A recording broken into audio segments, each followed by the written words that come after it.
Hi there, I'm Marwan. When I was 14, my parents laughed in my face and kicked me out onto the street, said I'd come crawling back, begging. But what hurt more than the night they threw me out was how they kept coming back to finish what they started. They spread lies about me, ruined every chance I had, and when I finally built a $1 billion company without them, they tried to tear it all down, again. Ever wonder how far a family can go, just to watch you fail? I'm 32 now, sitting at the top of a $1 billion tech construction company based in San Francisco, the kind of life people envy. But none of them know the night that rewrote everything. The night I lost everything at 14. Growing up in Tucson, Arizona, I wasn't the daughter my parents dreamed of. Osric, my father, was a man who believed authority wasn't given, it was seized. My mother, Selena, was his echo. They had one obsession: image. Their reputation in the neighborhood mattered more than anything, more than me. They had plans for me: honor student, Ivy League, perfect daughter who smiled in photos and stayed quiet at dinner. But I wasn't that girl. I questioned them. I wanted something different. And in their eyes, that made me defective. I didn't know that one night in 2010 would be the night everything snapped. It was a Saturday. The house smelled like roast beef and stale wine. They'd invited half the neighborhood, relatives, friends, anyone they could show off to.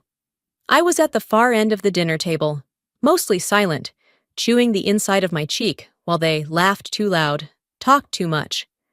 Then came the moment. My father raised his glass and said, "Our daughter has something to share, don't you, Marwan?"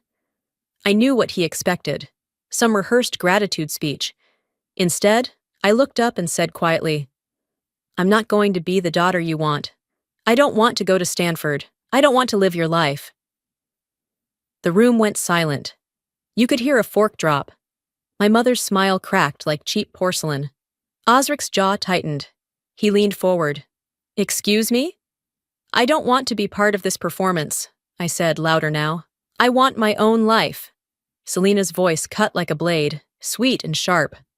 "Look at you, ungrateful. You'll be back here in a month, begging us to let you in." Her words made the air heavier, but it was my father's reaction that shattered me. He stood up, looked around at the relatives, then laughed. A cold, calculated laugh. "She thinks she's too good for her family. Let her go. She'll learn soon enough." They didn't even let me pack properly. My mother grabbed an old backpack from the hallway, stuffed in a few clothes and my worn sneakers. My father opened the front door, gestured toward the dark street like a hotel doorman. "Out," he said. "If you're so grown up, let's see how far you get." I remember every face around that table. Some shocked, some entertained. No one stopped them. They threw me out like yesterday's garbage. Outside, the Tucson night felt colder than it should have in April. I stood there, holding that stupid backpack, waiting for someone, anyone, to tell me it was a joke. No one did. The door slammed behind me. I didn't even hear it lock. They knew I wouldn't dare come back. I walked down the driveway, numb, my heart pounding so loud I couldn't hear anything else. That night, it didn't end there. Around 10 p.m., while I was still wandering the streets, trying to figure out what to do, I passed by Mrs. Jensen's house, our neighbor. Her front window was open. I heard her voice laughing. "She finally kicked Marwan out," Mrs. Jensen said to someone on the phone. "That girl's always been trouble. Selena says she won't last a week." The next day, everyone knew. Selena made sure of it. She called half the block that night, parading her victory. I heard things like, "Sometimes tough love is the only love," and "You can't let a child disrespect you in your own home." By Monday, kids at school whispered behind my back. Not that I stayed long enough to hear most of it. The humiliation wasn't just in being thrown out. It was in the knowledge that they wanted people to know. They didn't want me to come crawling back. They wanted to watch me fall. That night, sitting on the curb outside a 24-hour diner, staring at my scraped-up sneakers, I realized something. They weren't just done with me. They wanted me to fail. And I promised myself right there, under the blinking neon sign, and the cold Arizona night air, I wouldn't give them that satisfaction. I would survive. I would win. I didn't sleep much that night. After hours of wandering the streets, unsure where I was headed, I finally texted the only person I trusted, Dahlia. She was a year older, lived across town, and had a couch she once joked was always open if I ever ran away. When she opened her door at midnight, I could see the panic in her eyes. She didn't ask questions right away. Instead, she handed me a blanket and said, "You can crash here tonight. We'll figure things out in the morning." That couch became my island in a sea of uncertainty. The next morning, the Arizona sun felt harsh and unforgiving through the blinds. I barely had the energy to get up, but I knew I had to. I told myself school would at least be something familiar, something normal. I gathered my backpack, the same one my parents had stuffed with my clothes like I was nothing, and headed back. The moment I stepped onto campus, it felt like something had shifted. Whispers floated in the hallways. People glanced, then looked away quickly, like I was contagious. I told myself it was just in my head, until I was called to the principal's office during third period. Principal Harris didn't even look me in the eye when I walked in. He cleared his throat awkwardly, motioned for me to sit. "Marwen," he began, flipping through a folder. "Your mother contacted us this morning." I sat up straighter, my stomach tightening. "What did she say?" He avoided my gaze. "She's requested that we remove your name from school records, effective immediately." It took me a second to process. "What do you mean, remove my name?" "She said you no longer live at home. You've been disowned. She provided paperwork. And—" He hesitated, glancing at me like he wanted to apologize but couldn't. "She also informed us you've been struggling mentally, that you're unstable, a danger to other students." I felt something inside me break, sharp and irreparable. My parents hadn't just kicked me out of their house, they were erasing me, making sure I couldn't belong anywhere. "Is that why everyone's been staring at me?" I asked quietly. He didn't answer. He didn't have to. By lunchtime, my school ID had been deactivated. I couldn't access the cafeteria. The bus driver told me my pass didn't work anymore. It was as if I had vanished overnight, like I'd never been there. Dahlia tried to act like nothing had changed, handing me her extra sandwich at lunch. But even she couldn't shield me from the looks, the parents who pulled their kids away when I walked past, the teachers who stopped calling on me in class.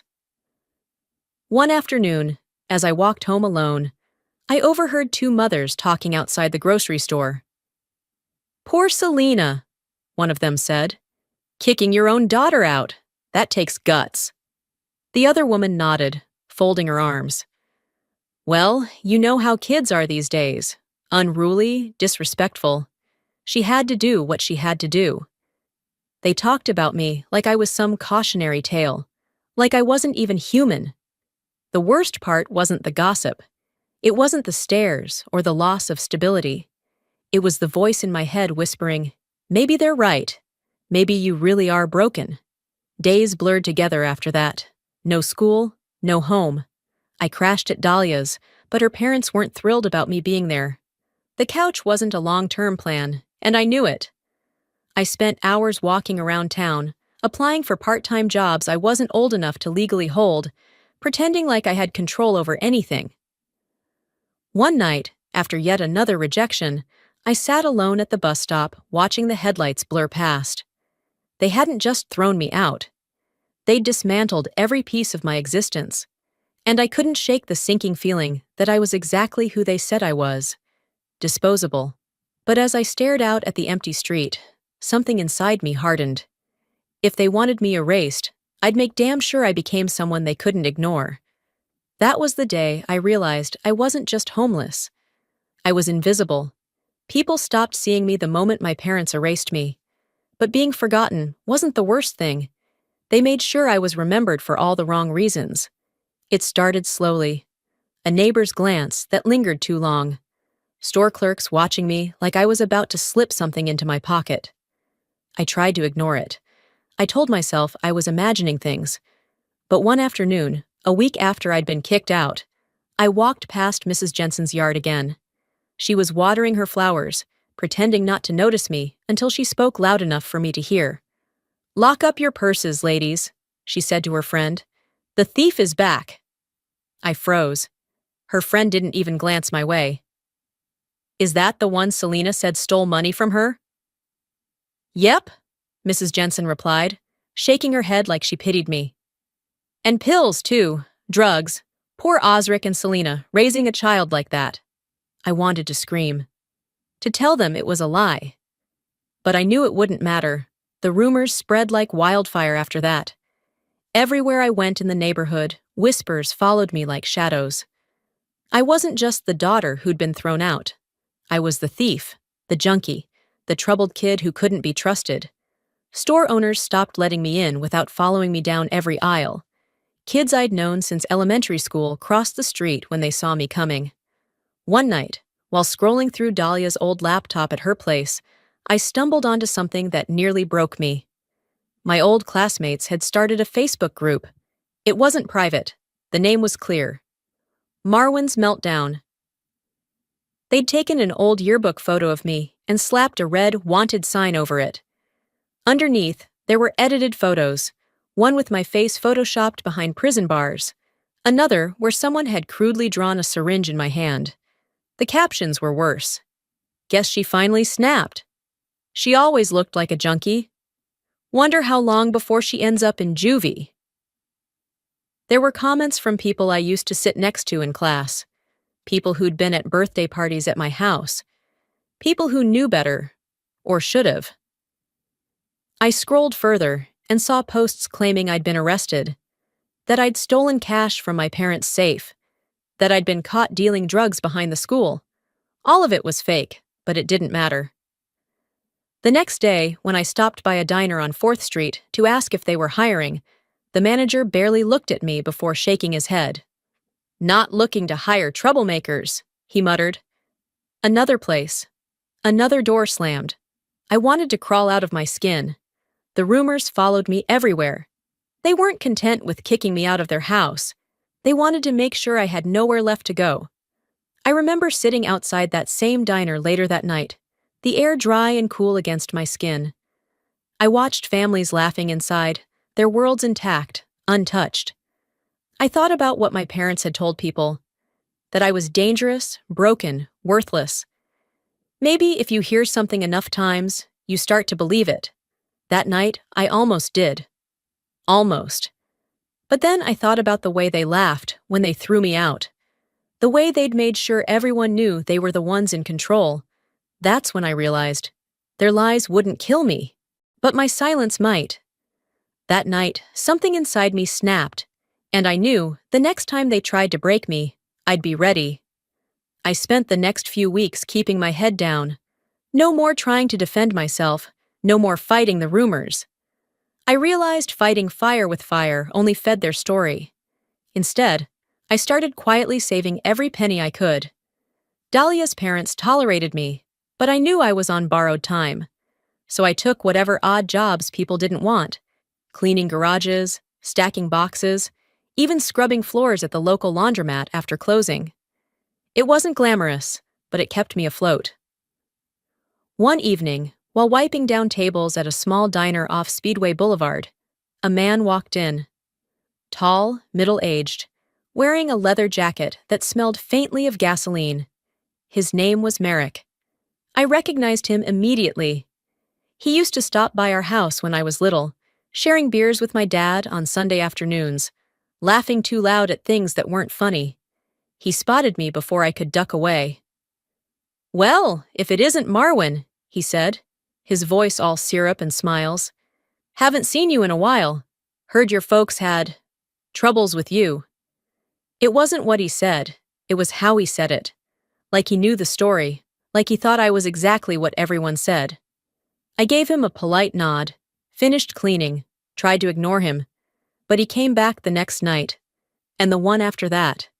Each time, he'd drop a few extra dollars in the tip jar, strike up small talk. He never asked about the rumors, never mentioned my parents after that first night. Just offered little pieces of kindness, a ride home when it was late, a sandwich when I hadn't eaten all day. After a while, I let my guard down. He wasn't like the others. He didn't look at me like I was broken. One night, he showed up outside the diner with a manila envelope and a smile. "You don't belong here, kid," he said.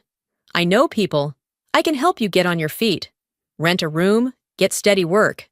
But you're gonna need some money." I told him I was saving, but it wasn't much. Merrick shrugged, lighting a cigarette. "You trust me, right? Let me handle it. Give me what you've got, and I'll set it up. No strings attached." For a second, I hesitated. But no one else had ever offered me anything without expecting something in return. I handed him everything I had saved, every single dollar, nearly $1,200. It felt like my last shot. The next day, he disappeared. No phone call, no word, just gone. I tried calling the number he gave me. Disconnected. I asked around the neighborhood. No one had seen him. 3 days later, Dahlia showed me a message she'd found on her older brother's Facebook account. It was from Merrick, a private message to my parents. "She's still stupid enough to fall for it," he wrote. "Told you she needed one last lesson." My stomach dropped. It wasn't random. It wasn't just Merrick. They had sent him. Osric and Selena knew I was surviving, and they couldn't stand it, so they sent someone to tear me down one more time. That night, I didn't cry. I didn't scream. I sat on Dahlia's back porch, staring up at the empty Arizona sky. And I made a decision. That was the last time anyone would ever use me. They wanted me broken. I was going to make sure I became unbreakable. For years, I ran from their poison. This time, I was ready to fight back. After Merrick's betrayal, I buried myself in survival. I worked, I studied. I kept my head down and made myself invisible. Not because I was weak, but because I was building something they couldn't touch. By 21, I had clawed my way into an apprenticeship at a small tech construction firm in Phoenix. I worked 16-hour days, took online classes at night, slept 4 hours if I was lucky. No one handed me anything. I fought for every inch. By 26, I had saved enough to move to San Francisco and launch my own company, a hybrid tech construction startup that specialized in sustainable housing. I named it Martech, not after myself, but as a reminder of everything they said I couldn't be. The first few years were brutal. Investors turned me down. Clients didn't take me seriously. Men in boardrooms called me sweetheart, like I didn't belong there. But I kept going. By the time I was 30, local news outlets started noticing. Young woman CEO reinvents affordable housing. Tucson native breaks barriers in Silicon Valley. Every time they wrote my name, it felt like another brick added to the wall between me and my parents' voices in my head. For the first time in years, I started to breathe. Until the day I saw the Facebook post. A friend from back home had tagged me in a comment, asking, "Is this your mom?" I clicked the link. There she was, Selena. A carefully curated photo of her in front of a church fundraiser, hands folded like a saint. The caption underneath made my stomach churn. It breaks my heart that my only daughter abandoned her family for money and fame. Some kids forget where they came from. I pray for her soul every night. The comments were worse. "You did your best, Selena. Sometimes kids go bad." Ungrateful children always come crawling back when it's too late. I stared at the screen, pulse pounding. But it didn't stop there. The next week, one of my investors forwarded me an email from Selena Osric, subject, a warning about Marwan. The message was short, sharp, and filled with poison. "She may look successful, but you should know how she treats her family. She abandoned us. Be careful doing business with someone who has no loyalty." I read it twice, then 3 more times. There it was. The same strategy they'd used when I was 14. But this time, they weren't whispering in grocery stores. They were trying to burn down everything I'd built. That night, I picked up my phone and called her. She answered on the second ring, voice sweet like sugar-coated glass. "Well, well, you finally remembered you have a mother. I didn't waste time. You listen to me carefully, Selena, I said, voice calm but sharp. If you ever try to sabotage my life again, I will drag every dirty thing you've ever done into the light. And believe me, I have receipts. She laughed, soft and fake. Oh, honey, you're still so dramatic. I'm not a kid anymore, I said coldly. And this is your last warning. Next time, I won't call. I'll expose you. There was a pause, just long enough for me to picture her smirk slipping. You've changed, she finally said. No, I replied. I grew up. I hung up without waiting for her to respond. I knew this wasn't over, but this time I wasn't running. Days after that call, I thought the storm had passed. Weeks went by without another message, no more slander floating around Silicon Valley's boardrooms, no backhanded emails from investors forwarding my mother's smear campaign. Then, one afternoon, an envelope arrived at my office. No sender's name. Just a neat, old-fashioned handwriting. For Marwan. Inside, a formal invitation. Family dinner, Tucson, Arizona. Location, Osric and Selena's residence. Purpose, reconciliation and healing. Date, Saturday, 7 p.m. I stared at it like it might catch fire in my hands. At first I laughed. They'd spent years trying to destroy me, and now they wanted peace. But a tiny part of me wanted to see what game they were playing. That Saturday, I flew back to Tucson. Not for them, but for myself. I needed to look them in the eyes and see what was left. The evening was uncomfortable from the start. Selena greeted me at the door like nothing had happened, her arms open, her smile thin and brittle. "Oh, darling," she cooed. "You look so successful." "We're so proud." Osric shook my hand like I was a business associate, not the daughter he'd thrown away. The dining room was decorated like it always had been. Polished silverware, floral centerpiece, everything staged perfectly, like a picture in a magazine. But underneath the candlelight and hollow smiles, I could feel it. The tension so thick you could slice it with a butter knife. We ate in near silence. They asked about my business, my apartment, the people I worked with. No mention of the lies, no apology. Halfway through dessert, Selena cleared her throat delicately. "Well, sweetheart," she said, folding her napkin too neatly, "there's actually something we wanted to talk to you about." Osric nodded solemnly, like a man about to deliver bad news to a stranger. That's when she slid the folder across the table. Legal papers, a cosign request, a mountain of debt staring back at me in black and white. Credit cards, unpaid loans, a second mortgage. "Just a little help," Selena said sweetly, like she hadn't spent a decade trying to ruin me. "Family should stick together." I stared at her, stunned at how far she would go. "This isn't a small favor," I said quietly. "You want me to take responsibility for your choices." Osric leaned forward. "We built you, Marwan. You wouldn't be who you are without us." I laughed, sharp and bitter. "You're right, I wouldn't. Because every ounce of success I have is built on surviving you." Selena's smile froze. "I thought you wanted to make peace," I continued. "But this is just another game, another leash."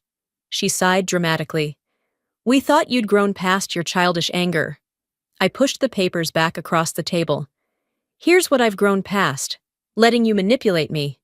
I stood up, my chair scraping loudly against the polished floor. "This is your last chance," I said evenly. "If you try to drag me down again, I won't just walk away." Selena opened her mouth to speak, but I didn't wait. I walked out of that house, the same one they'd thrown me out of all those years ago. And this time, I left on my terms. That night, sitting in my rental car in front of their picture-perfect lawn, I realized something chilling. They'd never stop. Not until I stopped them myself. That night, I realized they'd never stop until I stopped them myself. The next morning, I boarded a flight back to San Francisco, leaving Tucson and that suffocating dinner table behind. I thought maybe the silence would last a little longer, that the message I left on their polished dining room floor would be enough. I was wrong. It started small. a text from my cousin Amanda, the one I hadn't spoken to since I was 16. "Hey! Aunt Selena said you're turning your back on family. Is that true?" Then another. "You know they're struggling, right? They gave you everything." By noon, my inbox was filled with messages from relatives I hadn't heard from in years. "Your parents sacrificed so much. You're too proud, Marwan. Don't forget where you came from. It's just money. Family is everything." They framed it like concern, but I knew better. It was a coordinated attack. Osric and Selena had mobilized the entire family, weaponized their guilt, their nostalgia, their loyalty. By the end of the week, even distant relatives I barely remembered were calling, leaving voicemails dripping with pressure. "Marwan," Uncle Robert's voice drawled, "you can't let pride tear this family apart." And then came the worst one. A message from my grandmother. "Baby girl, they're your parents. You only get one family." Each word cut deeper than the last. I could almost hear Selena coaching them behind the scenes, painting herself the martyr and me the villain. But it didn't stop there. One Monday morning, I walked into my office and saw Marla, my assistant, hovering nervously outside my door. "There's something you need to see," she said. She handed me her tablet. A headline screamed back at me from the local Tucson news website. "Tech CEO abandons bankrupt parents. Family claims she forgot her roots." Underneath, a photo of me, pulled from my company website, next to a years-old picture of Selena and Osric standing outside their house, looking frail and pitiful. The article quoted a family source, my Aunt Rowena. She told them I had left my poor parents to drown in debt while I basked in Silicon Valley riches. I sat back in my chair, pulse pounding in my ears. They hadn't just brought the family into this. They'd dragged the world into it too. By noon, reporters were calling my office. By 3 p.m., clients were asking questions. And by 5 p.m., I knew exactly what I had to do.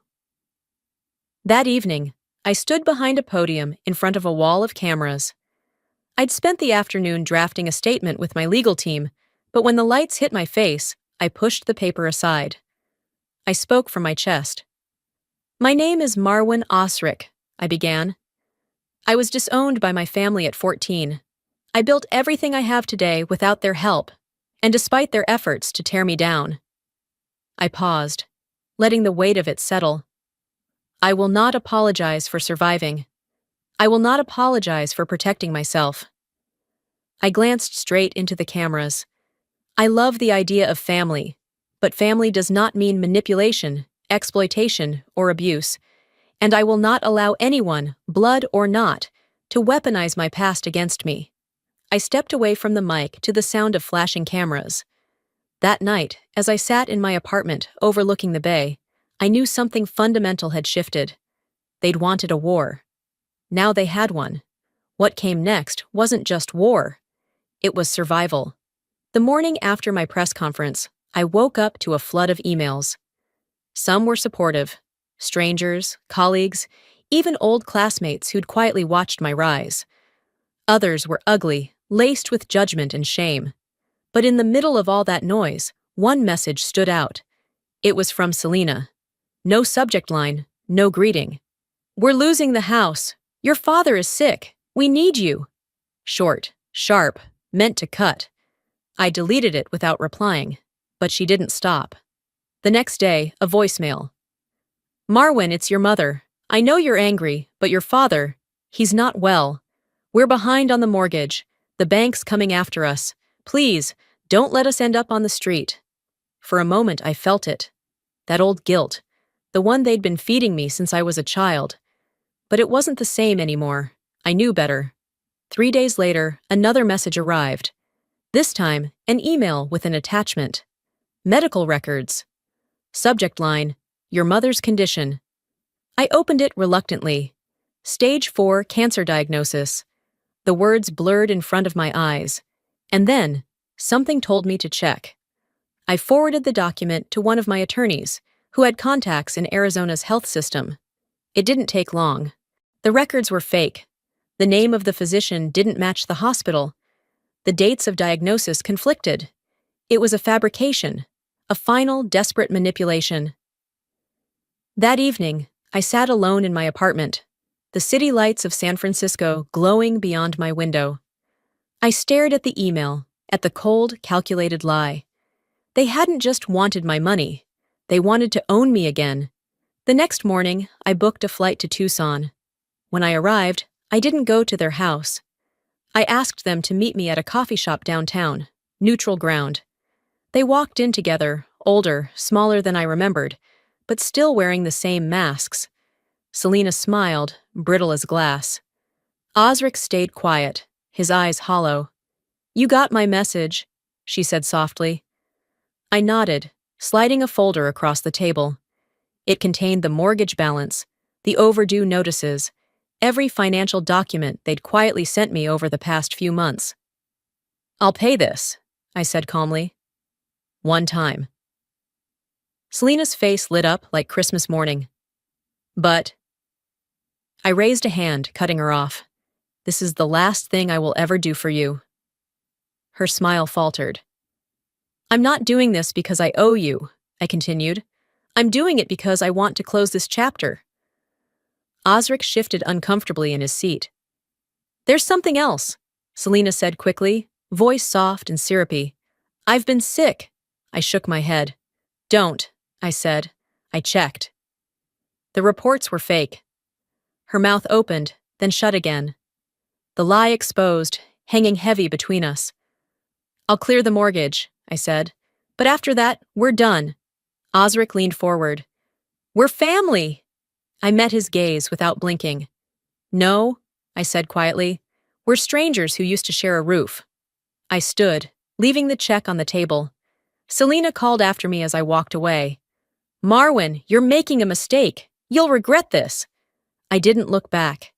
That night, flying home, I stared out the plane window at the darkness stretching below. For the first time in my life, I felt something close to peace. They couldn't hurt me anymore. I thought it was over. I was wrong. A week after I wired the final payment to clear their debts, the internet reminded me just how far they'd go. It started with a message from a former colleague. "Hey Marwan, saw your parents' post.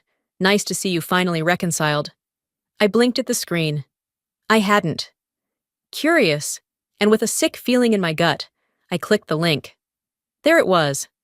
A post from Selena's Facebook account, accompanied by photos of me as a child. Birthday parties, first day of school photos, me grinning awkwardly at 14, the night before they threw me out. "Family is everything," the caption read.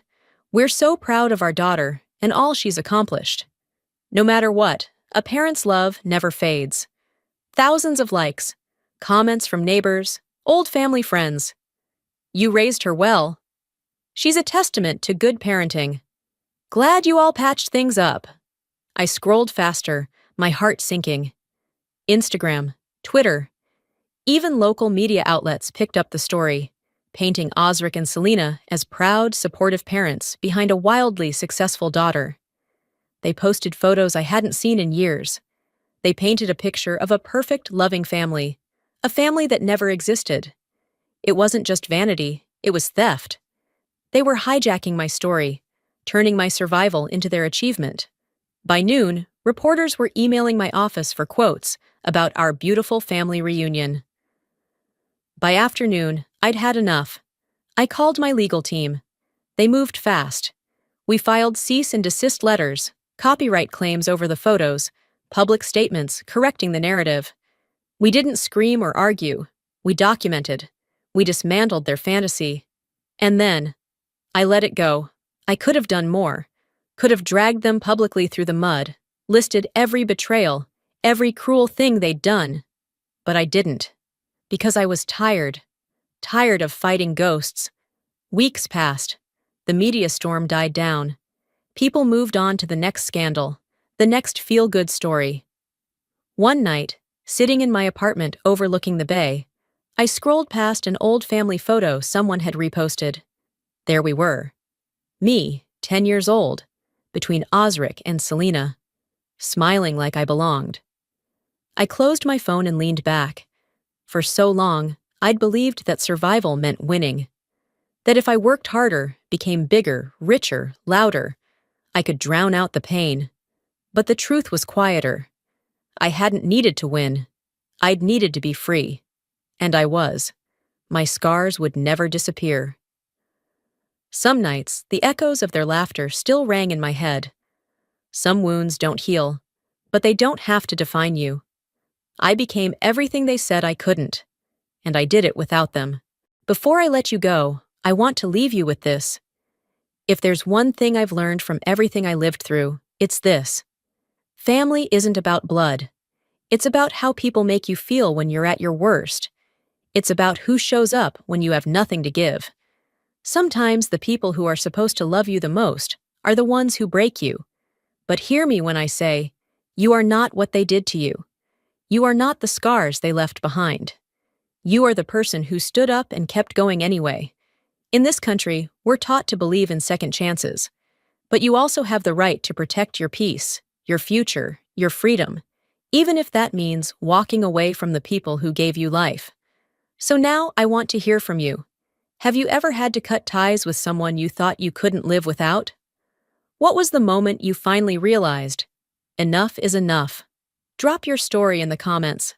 If this video touched you or made you feel seen, type number 1 in the comments, or tell me where you're watching from. And if you didn't like this story, I want to know why. What part didn't sit right with you? Your voice matters here. And hey, if you want to hear more true stories like this one, stories that will make you think, make you feel, maybe even help you heal, make sure you hit that subscribe button. This isn't just a channel. It's a place where we talk about the things nobody wants to talk about, but everyone needs to hear. Because at the end of the day, your past doesn't get to decide who you become. You do. Hello, I'm Junia. At my own birthday party, my parents handed my sister the keys to a beachfront condo and handed me a plastic pen. My father told me to be grateful because I'm the boring one. My sister smirked and said, "Take notes in your cheap car." That night, I packed a suitcase, placed the pen on the counter, and blocked them all at 3 a.m. But that wasn't the beginning. What if I told you they'd been using my name, my credit, my silence, for years? What if I told you the condo was originally half mine, until it wasn't? And what if I said this isn't a story about revenge, but about erasure? Would you keep watching to see how far a family will go? To make one daughter disappear? The invitation said 6 p.m., but I sat in my car until 6:18. The breeze off the Gulf was warm, brushing against the windows of my 12-year-old Toyota like it was trying to coax me out gently. I stared at the entrance of the Sarasota Beach Club, its glass doors swallowing guests dressed in linen and pastel. Everyone I grew up with would be inside, smiling, toasting, calling Zinnia radiant, like they always did. I rubbed my fingers against the steering wheel. I'd gotten my nails done the day before, pale gray, understated. I hadn't done it for them. I did it because I hoped I might feel like someone worth celebrating. Today was my birthday, my 32nd. Not a milestone, not a big number, but still, mine. Eventually, I grabbed the modestly wrapped gifts I had bought for Mom and Dad, nothing fancy, just thoughtful, and walked in. Inside, the air smelled like lemon and champagne. The chandeliers glittered like a promise I knew better than to believe. The crowd shimmered too, sun-kissed, perfumed, loud with polite laughter. My mother saw me and smiled, the kind that barely lifts the cheeks. No hug, no rush. "Oh, Junia, you made it." I did. She gestured toward the back where Zinnia held court in a halo of compliments. My sister's dress, silk, probably hand-dyed, hugged her in that effortless way things do when they're custom-fitted. Her hair was blown out to that perfect Florida soft wave, and her lipstick, the kind that said, "Photos will be taken tonight." I moved through the room like a whisper no one noticed. Everyone seemed too busy telling Zinnia how proud they were of her, how her new lifestyle brand embodied modern grace, whatever that meant. One woman leaned in and said, "She's the kind of woman Sarasota needs." I stood near the dessert table, untouched. No one mentioned my name, no one asked what I was doing these days. Even the slideshow on the projector, a reel of family memories, was a highlight reel of Zinnia's achievements, her prom, her college graduation, her press trip to Milan. I appeared once, in the background, holding her coat. Dinner was announced at 7:15, assigned seating. Of course. Zinnia was at the center table with Mom, Dad, and two local councilwomen. I was 2 tables back, next to Uncle Frank, who mostly talked about golf, and a woman who confused me for one of the servers. I said nothing. I never said much. That was always my place. Background, buffer, balance. I was the one who got good grades without reminders, the one who kept quiet when Zinnia had tantrums, the one who always understood. So when Dad clinked his glass and stood at the mic, I didn't expect a speech about me. Still, a part of me hoped that maybe he'd acknowledge us both. Just once. "Tonight is special," he began, beaming toward Zinnia. "Our family has always believed in investing in those who shine." People applauded. "She's beautiful, yes, but more than that, Zinnia is vision. She's bold, brave, a brand." He waved toward the entrance. "And for her next step, we've gifted her a little something to reflect her future, her own oceanfront condo." The room erupted. Zinnia gasped like she didn't know, covering her mouth. People stood, some clapped, someone actually teared up. I stared at my plate. Then, after the excitement dimmed, my father added, almost as an afterthought, "Of course, we couldn't forget our steady girl. Junia, sweetheart, come up." I blinked. People turned. I walked up, heart in my throat. He handed me a tiny box, gift-wrapped, yes, but haphazardly. The ribbon was off-center. I opened it slowly. Inside was a plastic pen. Purple. Glittery. Still with the CVS price tag, $2.49. On the side, in cheap engraving, "To our dependable Junie." Laughter was stifled. Some clapped out of politeness. I nodded, managing a small smile. My face hot, throat locked. I started to step down. But then my father leaned toward the mic again. "Be grateful, Junia. You're the boring one. Always have been." He chuckled. The room froze. Zinnia laughed, light, dismissive. And I stood still. 32 years of polite silence. 32 years of being the family's fallback, the afterthought, the safe choice. That sentence confirmed what I always feared. They didn't just overlook me. They needed me to stay small so Zinnia could shine. I nodded once, turned, and walked off the stage. No one followed me. I passed Zinnia's table. She leaned toward me, her breath minty and smug. "Take notes in your cheap car," she whispered. I didn't stop. I left the banquet hall. Outside, the sun was gone, and the air had cooled. I sat in my car, the pen still in my hand, fingers curled around it like it might break. The ride home was quiet. No radio, no tears, just a ringing in my ears that I couldn't shake. Back in my apartment, I didn't even take off my shoes. I dropped the gift bags for my parents by the door, untouched, poured a glass of water, sat on the couch. The room felt too small, or maybe I had finally grown out of it. I picked up the pen again. Glitter flaked off on my fingers, and I said out loud to no one, I was never invited, I was allowed. I didn't sleep much after that night. The apartment was too quiet, and the words I hadn't said were too loud. I left the pen on the counter like a piece of evidence from a crime that wouldn't get investigated. Every time I passed it, something in me clenched. I didn't throw it away, but I didn't touch it either. On the morning of the 3rd day, I made myself get dressed for work. I had already called in sick twice, not because I was actually ill, but because facing people felt like an impossible task. But a stack of unfinished site reports and an upcoming review meeting pulled me out of my stupor. I walked into the office building just after 8 a.m. coffee in hand, wearing a plain blouse and slacks that didn't ask for attention. Florida's spring air had started to lean humid, and I could already feel the sweat between my shoulder blades. Inside, the office buzzed with quiet chatter, fluorescent lights humming above like they always did. Predictable, familiar. A setting I could hide in. "Hey, Junia," my coworker Travis said as I passed his cubicle. "Happy belated!" I forced a smile. "Thanks." "How was the big birthday bash?" he asked, genuinely curious. I paused a second too long. "It was fine. Zinnia's condo announcement kind of stole the show. We were all surprised. He laughed.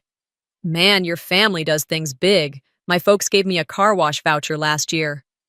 I chuckled politely and ducked into my workspace before he could keep going.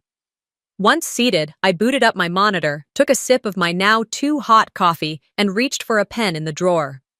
That's when I saw it. The pen. I'd shoved it there absent-mindedly the night I got home from the party.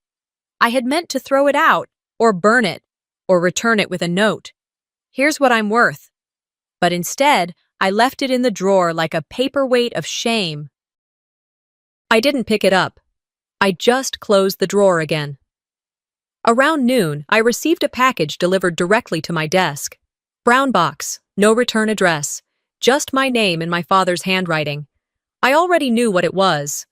Inside, 200 business cards he'd promised to have printed for my upcoming engineering conference.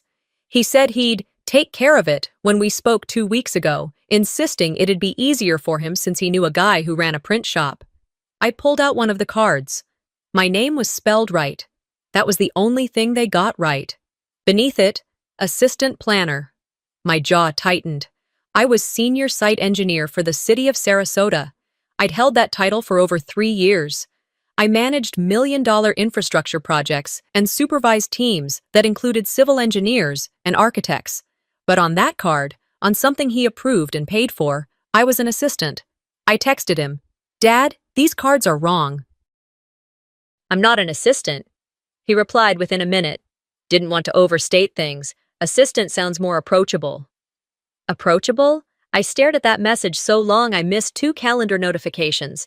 Later, when I held the card up under the fluorescent lights, I remembered something from my 20s. At a family dinner, just after I landed my first job with the city, Dad had introduced me to one of his colleagues by saying, "This is Junia, our practical daughter, steady as a rock."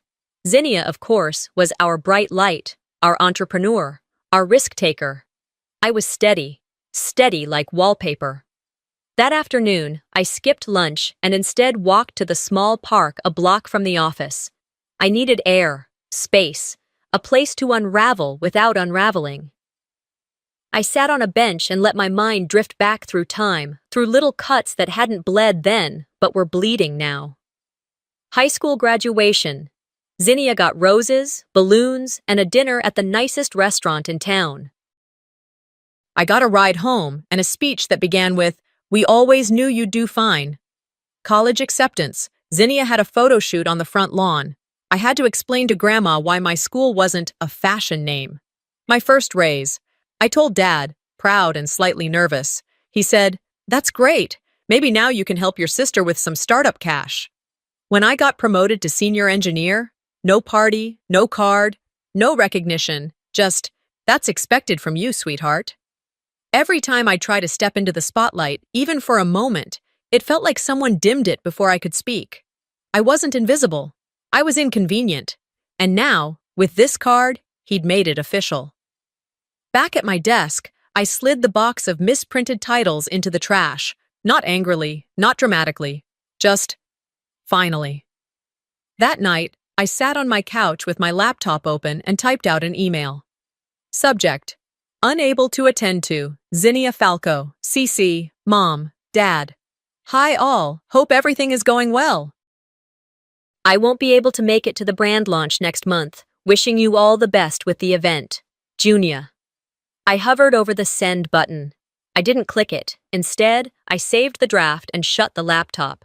Later, brushing my teeth, I looked at myself in the mirror and said, very softly, "They'll call me ungrateful. I'll be called selfish. Let them."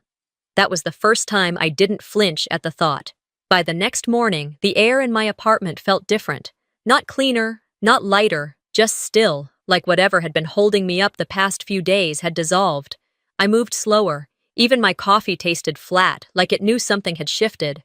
I checked my inbox out of habit, not expectation. Most of the messages were routine, project timelines, a contractor update, a reminder about a department meeting. But one email stood out. It was from Zinnia PR team at falcofamily.com with the subject line, "Event highlights the celebration of Zinnia Falco."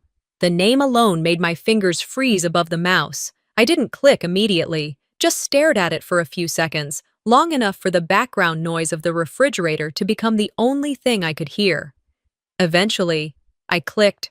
The video opened with a slow-motion pan of the banquet hall. The camera moved smoothly across glittering champagne glasses, smiling guests, and gold-draped centerpieces. The voiceover began. Celebrating brilliance, resilience, and the daughter who inspires us all. Then came the footage of Dad's speech, the same moment where he gifted Zinnia the condo. The crowd clapped, cried. Mom dabbed her eyes dramatically with a cocktail napkin. But my part, the awkward handoff of the pen, the moment they called me to the stage, was gone, completely gone, cropped out like it never happened. My chest didn't tighten, my heart didn't race. Instead, I felt nothing. Numbness with an edge, like my brain knew to protect me this time. I scrolled through the rest of the video. My name wasn't in the caption tags, not in the thank you section, not in the event credits. The event title was A Vision in Zinnia, Celebrating a Future Icon. There it was. Again. Not forgotten. Removed. Edited out like an error in post-production. I replayed the clip on mute, just to be sure I hadn't missed anything. But even in silence, I heard what was missing. My laugh. My footsteps. My breath. It felt like I was watching a funeral slideshow for someone I knew very well, except the deceased was me. After 10 minutes of staring at the screen, I stood up, walked to the kitchen, and poured the rest of my coffee down the drain. That afternoon at work, I sat in the break room with a sandwich I didn't want and a headache I couldn't shake. A few coworkers came and went, talking about project deadlines and the heat wave rolling in. I nodded when appropriate, didn't say much. Then Jamie, the new intern, barely 21, fresh out of USF, plopped into the seat across from me with her yogurt cup and a big grin. "I saw your sister's birthday thing on TikTok," she said. I looked up. Oh? It looked insane, like Vogue-level aesthetic. Her dress, the lighting, the slow-mo. Was it really that fancy in person? I tried to keep my face still. It was a lot. Jamie sipped her drink through a tiny spoon. I didn't see you in the video, though. I shrugged. Guess I was out of frame. She squinted. Weird. Every angle was super intentional. You'd think they'd include you since it was technically your birthday, too. Technically, like I was a footnote to someone else's holiday. Jamie went on. Honestly, Zinnia always posts like she's the only person in your family. I don't mean that in a bad way, it's just everything is always about her. Even the family trips look like solo campaigns. I didn't respond, not directly, but her words landed deeper than she realized. That sentence, she always posts like she's the only person in your family, hit something that had been trying to speak for a long time. I wasn't invisible, I was deliberately excluded. There was a difference, and I finally saw it. Back at my desk, I opened an old Dropbox folder labeled Family Archive. I hadn't looked at it in months, maybe years. Inside were digital albums Mom used to send out after big holidays. Christmas, Thanksgiving, 4th of July beach trips. I opened one randomly. Thanksgiving, 2018. There were 27 photos. Zinnia appeared in 26 of them. I was in 3. And in all 3, I was either pouring a drink, standing in the background, or cropped at the elbow. I clicked another. Zinnia's graduation party from SCAD. I had planned that event, coordinated catering, sent invitations, booked the photographer. When I opened the photo folder, I saw over 100 images. I wasn't in a single one. There was even a group photo I remembered posing for, with Mom, Dad, Zinnia, and me. In the file, it was just the 3 of them. I had been cropped out. No text, no explanation, just gone. I clicked open another folder, Zinnia's 25th birthday in Napa. I had flown in on a red-eye from a work trip in Portland to surprise her. She cried when she saw me, said I was the best sister in the world, but the photos posted that week only showed her with Mom, with Dad, with Devin. She'd told me later, I didn't post our pic because I looked tired in that one. Right, tired. That night, I sat at my kitchen table with the lights dimmed, the Dropbox folders still open, a pit forming in my stomach. This wasn't a mistake. This wasn't about who looked good in pictures or who was out of frame. This was a tradition, a silent, cruel one. They didn't forget me. They erased me, because forgetting implies accident. But this was intentional. I didn't cry after hanging up the call. My hand was shaking, yes, but the tears didn't come. There's a difference between heartbreak and disbelief. This was the latter. The kind of quiet that falls over you when you realize not only have you been betrayed, but the betrayal was so calculated, so silent, it had time to settle in before you ever knew it was there. It had rained overnight. The sidewalks still held onto the water like they weren't ready to let go. I stepped carefully on my way down to the mailboxes. I hadn't planned to check, but my body needed something to do besides sit in that kitchen and stare at my name next to charges I'd never made. The manila envelope was slightly warped from the humidity.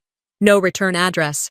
Just a typed label with my name, all uppercase, no handwriting, no stamp. It had likely been dropped off by courier, someone efficient and disinterested. The kind of person my father would hire for anything administrative. I opened it slowly, standing right there next to the row of mailboxes, keys still dangling in my other hand. The first page had my full name at the top. My heart skipped a beat before I read further. It was a copy of a property document, the condo, the one they gave Zinnia at the party, the one she squealed about in a dress that probably cost more than my monthly rent. Line 2 hit harder. Original ownership, Zinnia Falco and Junia Strang. Me. I was listed on the original paperwork. I flipped to the next document, a transfer of ownership dated 3 months later. My name gone. Zinnia's remained. There was no signature from me, just Dad's, and Zinnia's. I didn't drive home right away. I walked. No direction in mind, just needed the movement, the sound of my shoes hitting pavement, the distraction of honking horns and early construction noise. When I found myself near the public library, I took it as a sign. Inside, it smelled like paper and disinfectant. Familiar. Stable. Nothing there lied to you. I asked the clerk how to access local deed records and spent the next 2 hours tracing every paper trail that Condo had ever created. Everything matched the envelope. I hadn't imagined it. I wasn't mistaken. I wasn't overreacting. I was erased. Legally. Silently. Without a conversation. Without an email. Without even a lie to soften the edges. I sat at the corner computer until my parking meter back at the apartment had surely expired, whispering to myself the only words that came. They used me and erased me, legally. The screen blurred as I stared at it, not from tears, those still hadn't come, but from the magnitude of it, the gall, the precision. Back at home, I didn't take off my shoes. I paced, opened a beer from the back of the fridge, and stared at the kitchen counter where that stupid pen still sat. It mocked me now. Not just a cheap gift. A message. This is all you get, and you're lucky to get it. I couldn't carry it alone anymore. I needed to hear someone else say it out loud. I called Aunt Tessa. She answered on the second ring, her voice scratchy with age and honesty. Junia?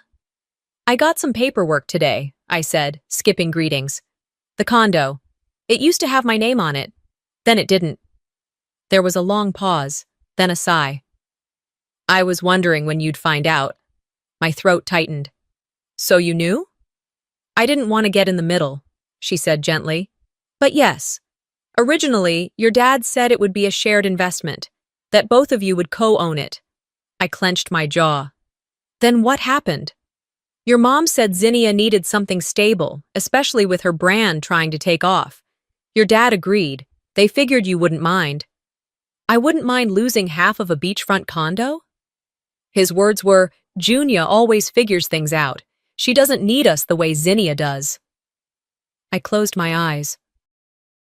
The words weren't surprising, but they hurt more because they were so familiar. That's what they think of me, I said quietly. That I don't need anything. Not even fairness. Tessa didn't respond right away. Then, softly, I'm sorry, honey. We hung up soon after.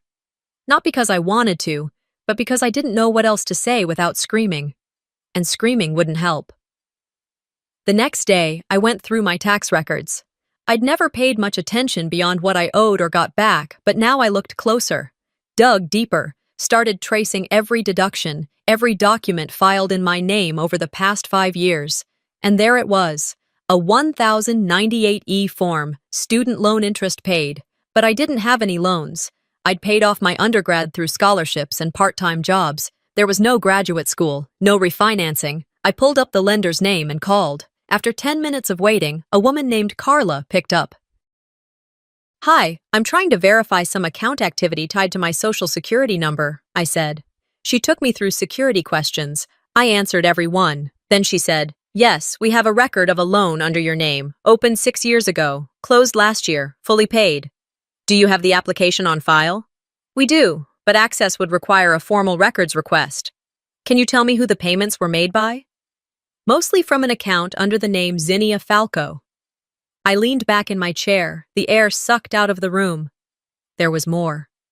That night, I logged into my online banking. I remembered once, years ago, when Dad had helped me set up a new checking account because my credit union wasn't convenient enough.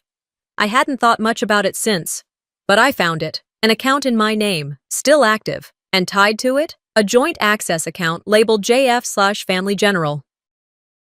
The transactions read like a luxury catalog: designer purchases in Soho, boutique hotel stays, payments to online PR firms, all linked to Zinnia's name in the billing references. I called the bank. "Hi, I need to verify some activity on a joint account that I just discovered I'm connected to," I told the woman on the other end. She pulled it up. "Yes, we show you listed as a secondary account holder with full co-liability." "I never opened this," I said. There was an authorization form signed, dated March 2018. I knew immediately. That was the same month Dad had dropped off a tax form for me to sign, saying it was related to FAFSA records. They had used me, again, and again, and again. This time, not just emotionally, not symbolically, but with numbers, with ink, with legal signatures and routing numbers, and SSNs and filings and paperwork that didn't just humiliate me, it implicated me. I thanked the woman, hung up. Then I sat in the dark for a long time, the only light coming from the computer screen that now felt like a spotlight aimed at every corner of my past I hadn't questioned hard enough. They didn't just ignore me, they exploited me, and they expected me to stay quiet because that's what I'd always done. But the thing about silence is, it gives you time to think. And I was thinking now. I didn't send the email, not yet, but the words stayed open on my screen like a loaded weapon, ready but untouched. I left it there while I cooked dinner, while I folded laundry, while I stared at the ceiling fan from the couch. That night, I couldn't sleep. Not because I was restless, but because silence had turned into static, the kind that buzzes just below the surface of your skin. I kept hearing my aunt's voice over and over again. "Junia always figures things out. She doesn't need us the way Zinnia does." Need. That word clawed at me. The next morning, I called my mother. It wasn't planned. I hadn't scripted anything in my head. I just couldn't sit in that apartment one more second without confronting the woman who helped shape the story everyone else got to believe. She answered cheerfully. "Morning, sweetheart. How's work?" "Fine," I replied. "Listen, I need to ask you something." "Sure," she said lightly. I heard her stirring coffee. She was probably in her favorite robe, in the sunroom, where she read devotionals about grace. "Did you know my name was on the condo at first?" She paused, but not long. "Oh, honey, I think you misunderstood. Your father did what was best for everyone." I stared at the wall. He removed me without telling me, after using my name to get the loan approved. Her tone shifted, softened, like it always did before a deflection. "You're always making things sound worse than they are." I waited. Nothing more came. Just that. It wasn't an apology. It wasn't even denial. It was dismissal, wrapped in the careful language of maternal reason. "Mom, I was also used to open a joint account. There are charges under Zinnia's name tied to me." "I'm sure it's just a mix-up," she replied quickly. Too quickly. "You girls share so much. Maybe she thought it was fine." "Without asking?" Her voice hardened just a touch. "Zinnia's under a lot of pressure, and you've always been more level-headed. You don't get caught up in things." There it was again. "You're the one who doesn't complain, so be quiet and carry it." I thanked her, hung up, and sat in silence. That afternoon, I was working from home when I saw it. A video link shared by a local nonprofit I had volunteered for back in college. It was an interview with my mother, posted to promote the foundation's annual fundraising gala. I clicked, not thinking much. There she was, seated elegantly, soft smile on her lips, camera lighting smoothing out her decades. The host asked, "Madeline, I couldn't help but notice your bracelet. It's beautiful. Family heirloom?" She laughed sweetly. "Oh no, Zinnia picked this out for me last year. She always knows what fits my style." I froze. That bracelet wasn't from Zinnia. It was from me. 3 years ago, I'd driven 2 hours to a boutique in Fort Myers after work. I'd saved up from my side gigs, editing engineering presentations for students, freelancing late at night, because Mom had paused in that exact shop's window months earlier and said, "That piece is lovely but frivolous."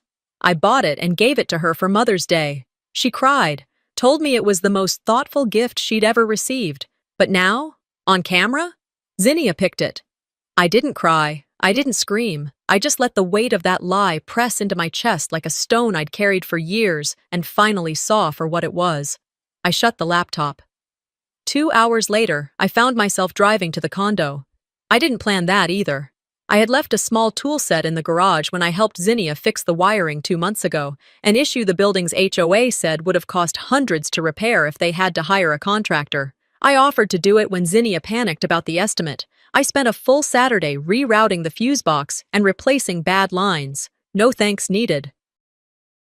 I hadn't expected any, but I wanted my tools.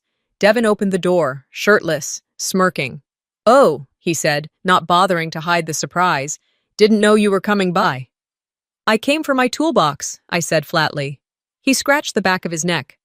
"I thought you gave that to me, after I handled the wiring issue." My eyes didn't blink.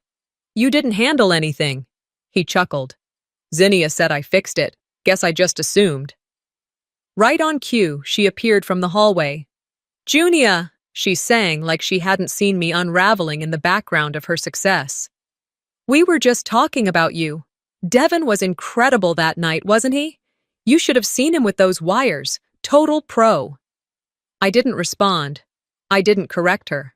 I just walked past both of them, found my toolbox in the corner of the garage, and left. They didn't follow. That evening, back in my apartment, I sat at the kitchen table with my laptop open and the half-drafted email still waiting. I added one line.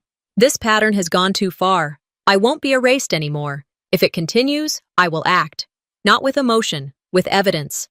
I read it twice, didn't send it. But this time, I wasn't unsure. I didn't need their acknowledgement. I didn't want their permission. I meant every word. By Saturday morning, I had stopped checking my bank statements out of habit and started checking them out of instinct. Something in me had shifted, subtle but seismic. The same instinct that made me pack an umbrella before a thunderstorm hit or say no to a too-good-to-be-true offer was now whispering, "Check your accounts." I sat at my small kitchen table, the window cracked open to let in the breeze off Sarasota Bay. My laptop was open, coffee to the right, and a quiet pit forming in my stomach as I pulled up my credit card dashboard. There it was. A charge for $2,127.48. Vendor: West Shore Events Design, the same company that catered and decorated Zinnia's birthday party, the party that doubled as my own birthday, even though only one of us had been truly celebrated. I clicked for more details. The charge had been authorized through a supplemental card added to my account. The name next to it? L. Falco. Dad. I froze. That card was opened years ago, when I was 23 and just starting to build credit. He offered to help by opening a line in my name, tied to his account. He'd pay the bills, he said. It would boost my score. At the time, I was too grateful to question it. I called the bank. It took 27 minutes to get a human being on the line. "Yes, Ms. Strang," the representative said cheerfully. "That transaction was cleared by the authorized secondary cardholder. It's valid." I asked if I could remove the supplemental access. "Of course," she replied. "Though your father will be notified, as he's listed as the initiating cardholder for the linked profile." I ended the call without another word. My hands weren't shaking this time. I wasn't shocked. I was done. At 10:42 a.m., I sent Dad a text. "This isn't a mistake, is it?" No reply. I didn't expect one. 3 hours later, I found myself seated at the sandbar, a waterfront brunch spot Mom insisted we meet at to talk, face to face, like a family should. I hadn't agreed easily, but a part of me still needed closure, or confirmation, or maybe just a final straw. The waitress brought out mimosas and fruit bowls while the waves lapped softly outside the open patio windows. It was the kind of place where people whispered even when nothing secret was being said. Mom looked radiant, as always. Floral dress, pearls, that same damn bracelet I gave her years ago that she told the world Zinnia picked out. Zinnia arrived fashionably late, kissed the air next to Mom's cheek, and sat down without acknowledging me. No hi, no how are you? Just a glance, then phone out. Small talk lasted less than 4 minutes before Mom leaned in with that soft, rehearsed tone she used when delivering requests she knew were wrong. "Your sister's been having a hard time lately," she began, dabbing the corner of her mouth with a linen napkin. "She's so grateful for the condo, of course, but the maintenance costs have been higher than we anticipated." I said nothing. "She's done so much for the family image," Mom continued, "and she's working hard. Branding, social media, traveling for partnerships." I sipped my water. "If you could just share a little from your birthday money," Mom said gently, "it would mean a lot to her, to us." I blinked once, twice, then locked eyes with her.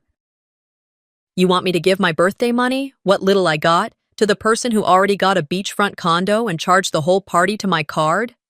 Mom flinched slightly, but kept her voice even. "It wasn't about the condo. It was about setting her up for success. You're already established. You thought I wouldn't notice," I interrupted. "Or if I did, I wouldn't speak up." Zinnia finally looked up from her phone. "Oh, come on," she said, laughing. "It's not like you have a mortgage to worry about. You live in that tiny apartment. You don't even like nice things." I stood. No plate had been served yet. No food had touched the table, but I had lost my appetite 3 days ago. "You've made it clear what I am to this family," I said. "A credit line, a fallback, an accessory." "Junia," Mom began. "No," I said, firm but not loud. "I'm not mad. I'm not hurt. I'm awake." I left before they could offer another justification wrapped in sentiment. That evening, I emptied my purse onto the kitchen table, pulled out every card that tied me to them. Joint accounts, emergency use backups, old family gas cards Dad insisted on keeping, just in case. One by one, I cut them. Snip. The scissors weren't sharp enough, so I had to press hard. That felt appropriate. Snip. I placed the pieces into a Ziploc bag and labeled it Returned Debt. Then I called the credit bureau and initiated a security freeze on every account linked to my social security number. I opened a new P.O. box and redirected every bill to it, canceled my old cell phone number, deleted my old shared cloud storage folder. Everything that could be unhooked was. By midnight, I felt lighter. Not free yet, but less bound. The next morning, I sat down at my desk, opened a new notebook, and wrote across the top, Week 1. Below it, in neat letters, $2 added to the piggy bank. Not because I needed the money, but because I needed a record, a system, a ledger of every week I chose not to go back. Not to apologize, not to let their silence or their guilt soften me. That piggy bank would hold my proof. Each week, $2. $2 for every week I stayed gone. $2 for every day I didn't explain myself. $2 for every inch of dignity I took back. Sunday started slow. I made eggs, burned the toast, let the kettle whistle too long. I hadn't checked my phone all morning. I was still pretending silence meant safety. I was wrong. It was around 10:30 a.m. when Jamie texted me. The preview message popped up on my lock screen. "Wait, you're in Zinnia's TikTok?" My stomach dropped. I hadn't opened that app in weeks, not since Zinnia started using it as her personal PR stage. She posted every brunch, every designer bag, every inspirational quote, like it was gospel written in pink calligraphy. I opened the link Jamie sent, and there it was, a glossy video, perfectly color-graded. My father's speech played over cinematic clips of Zinnia walking through the birthday venue in slow motion, laughing, hugging guests, receiving the condo keys like a queen accepting her crown. The captions flashed one after another. Every empire starts somewhere. #luxury vs reality, #sister support. And then, halfway through the reel, me. A wide shot of the parking lot. I was walking alone toward my car, my old, scratched-up Toyota. I didn't know someone was filming. I was holding my gift bag and that stupid pen, my heels slightly wobbling on the concrete. No makeup. No filter. Caption over the clip. Every empire has humble beginnings, #sister, support #luxury vs reality. The video had over 40,000 likes, hundreds of comments. Wait, is that her sister? Not her pulling up in a Corolla while Zinnia gets a condo. Support hits different when one of you is the PR team and the other is the punchline. I didn't realize I was gripping the phone until my fingers went numb. This wasn't subtle. It wasn't accidental. It was deliberate. She made me the punchline. After all the silence I had swallowed, the names I let go uncorrected, the sacrifices I hadn't asked anyone to acknowledge, she turned me into a meme. And for what? To show her followers that she was the self-made sibling? To craft an illusion of triumph by standing on the person who covered for her loans, fixed her electrical panel, handed her a version of stability she could repackage into content? The room felt smaller. I turned my phone off, placed it face down. It was 3:17 a.m. when I finally gave up on sleep. The moonlight pooled on my kitchen counter, casting long, quiet shadows. I sat in the dark, heart pounding in the kind of rhythm you only feel when your body knows what your mind's still trying to admit. Then my phone buzzed. Caller ID. Mom. I let it ring. Then it buzzed again. A voicemail. I didn't want to hear it, but I played it anyway. Her voice was sweet. Too sweet. The kind of tone she used when she needed something but wanted to pretend it was for your good. Hi, sweetheart. Just wanted to remind you that your dad said to check on the iPhone order. It's under your name still. Don't forget to pay it before it ships out to Zinnia. She needs it for her next campaign. Love you. I sat there still. They didn't even ask if I was okay. If I saw the video, if I felt humiliated. It didn't matter. I was a vehicle, a shell, a credit line, a stepping stone. And I was done. I got up, walked to the kitchen counter, and placed the piggy bank I had started filling last week next to my house keys. Then my wallet. I removed every old card I hadn't cut yet. The emergency ones, the just-in-case ones. I left them all. I didn't pack everything, just enough to move forward without feeling like I was dragging my past behind me. A suitcase, a folder of essential documents, my laptop, and 2 pictures, one of Grandma and me when I was little, and one of me standing alone in front of my first bridge project, one that still holds traffic and people and possibility every day. I wrote a note on the back of a takeout menu. You've taken enough. I'm done. By 4:15 a.m., I was on I-75, heading north toward Tampa. Rue didn't ask for an explanation when she opened the door. She just looked at me, messy hair, sweatshirt on inside out, face bare, and opened her arms. I walked in and dropped the suitcase. My shoulders fell an inch. Room's ready, she said. Coffee in the morning. I managed a breath. I think I'm going to burn everything down. She didn't blink. Good, she said. Let me help you strike the match. The next day was quiet. We didn't speak much. Rue made pancakes. I reorganized my inbox, cleaned out my cloud drives, called my work contact, and asked to extend my remote work arrangement for personal matters. By 3 p.m., I was sitting at the small desk in Rue's guest room, now my temporary bunker, opening folders, scrolling through years of receipts, emails, contracts, texts. I started building my own archive, my own record. Screenshots of shared bank accounts I never consented to, copies of the lease transfer on the condo, photos of the birthday party with timestamps, mine before hers, videos Zinnia had posted, framing me as a background prop. I wasn't angry anymore. I was focused. I called the number Rue had given me 2 weeks earlier, a contact of hers, divorce lawyer turned civil protection specialist.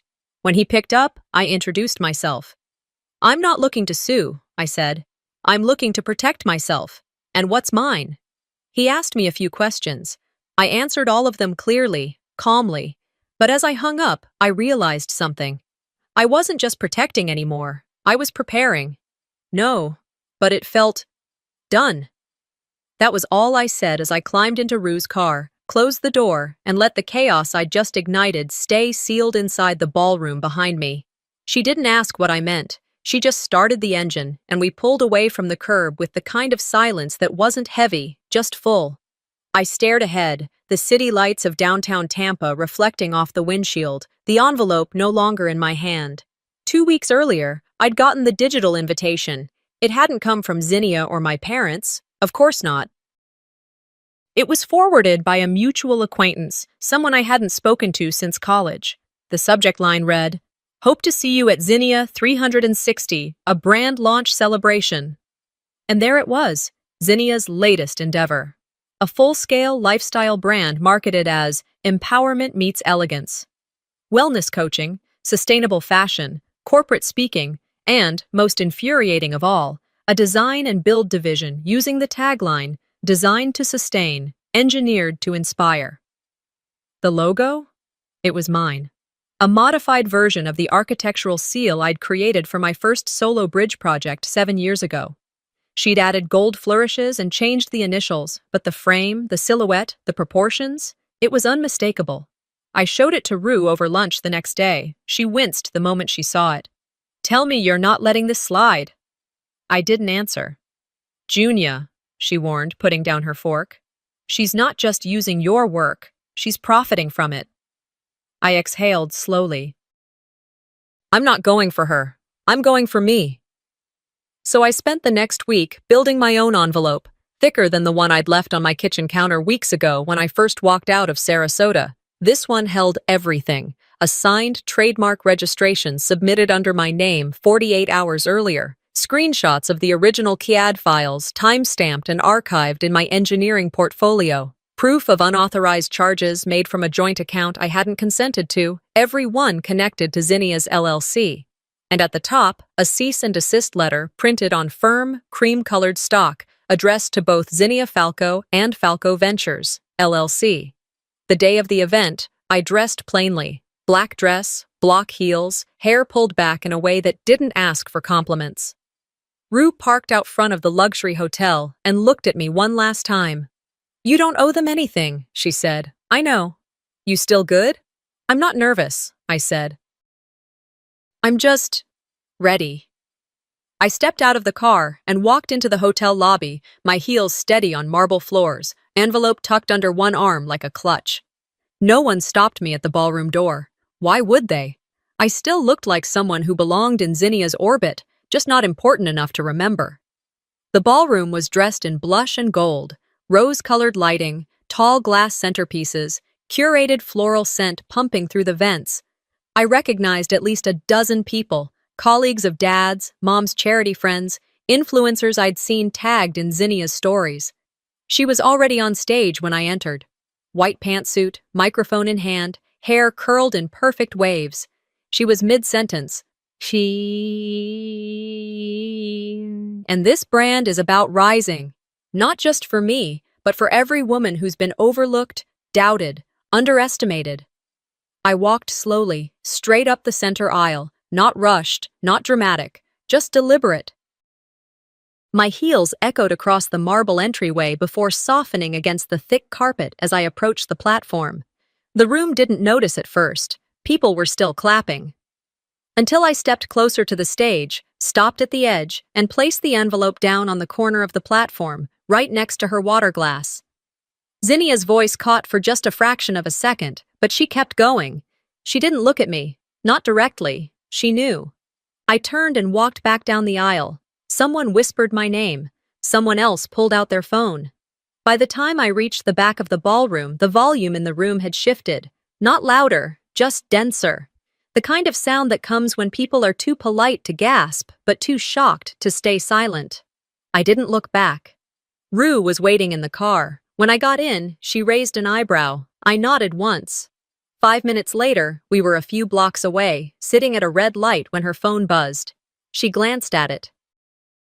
"PR meltdown," she said. "They're saying Zinnia paused the launch midway. Devon's Instagram just went private." I closed my eyes, resting my head against the window. "Did it feel good?" she asked softly. "No," I said, "but it felt done." We rode the rest of the way in silence. That night, I didn't celebrate. I didn't pour a drink or text anyone or post a quote about justice. I just changed the lock screen on my phone from a picture of my family taken 3 Christmases ago to a photo of the first bridge I ever worked on. The one that still stood, the one with my calculations in its bones, the one that had never let anyone fall. The ride home was quiet. I sat in the passenger seat with my hands folded in my lap, the city lights dimming behind us. Rue didn't say much. She didn't need to.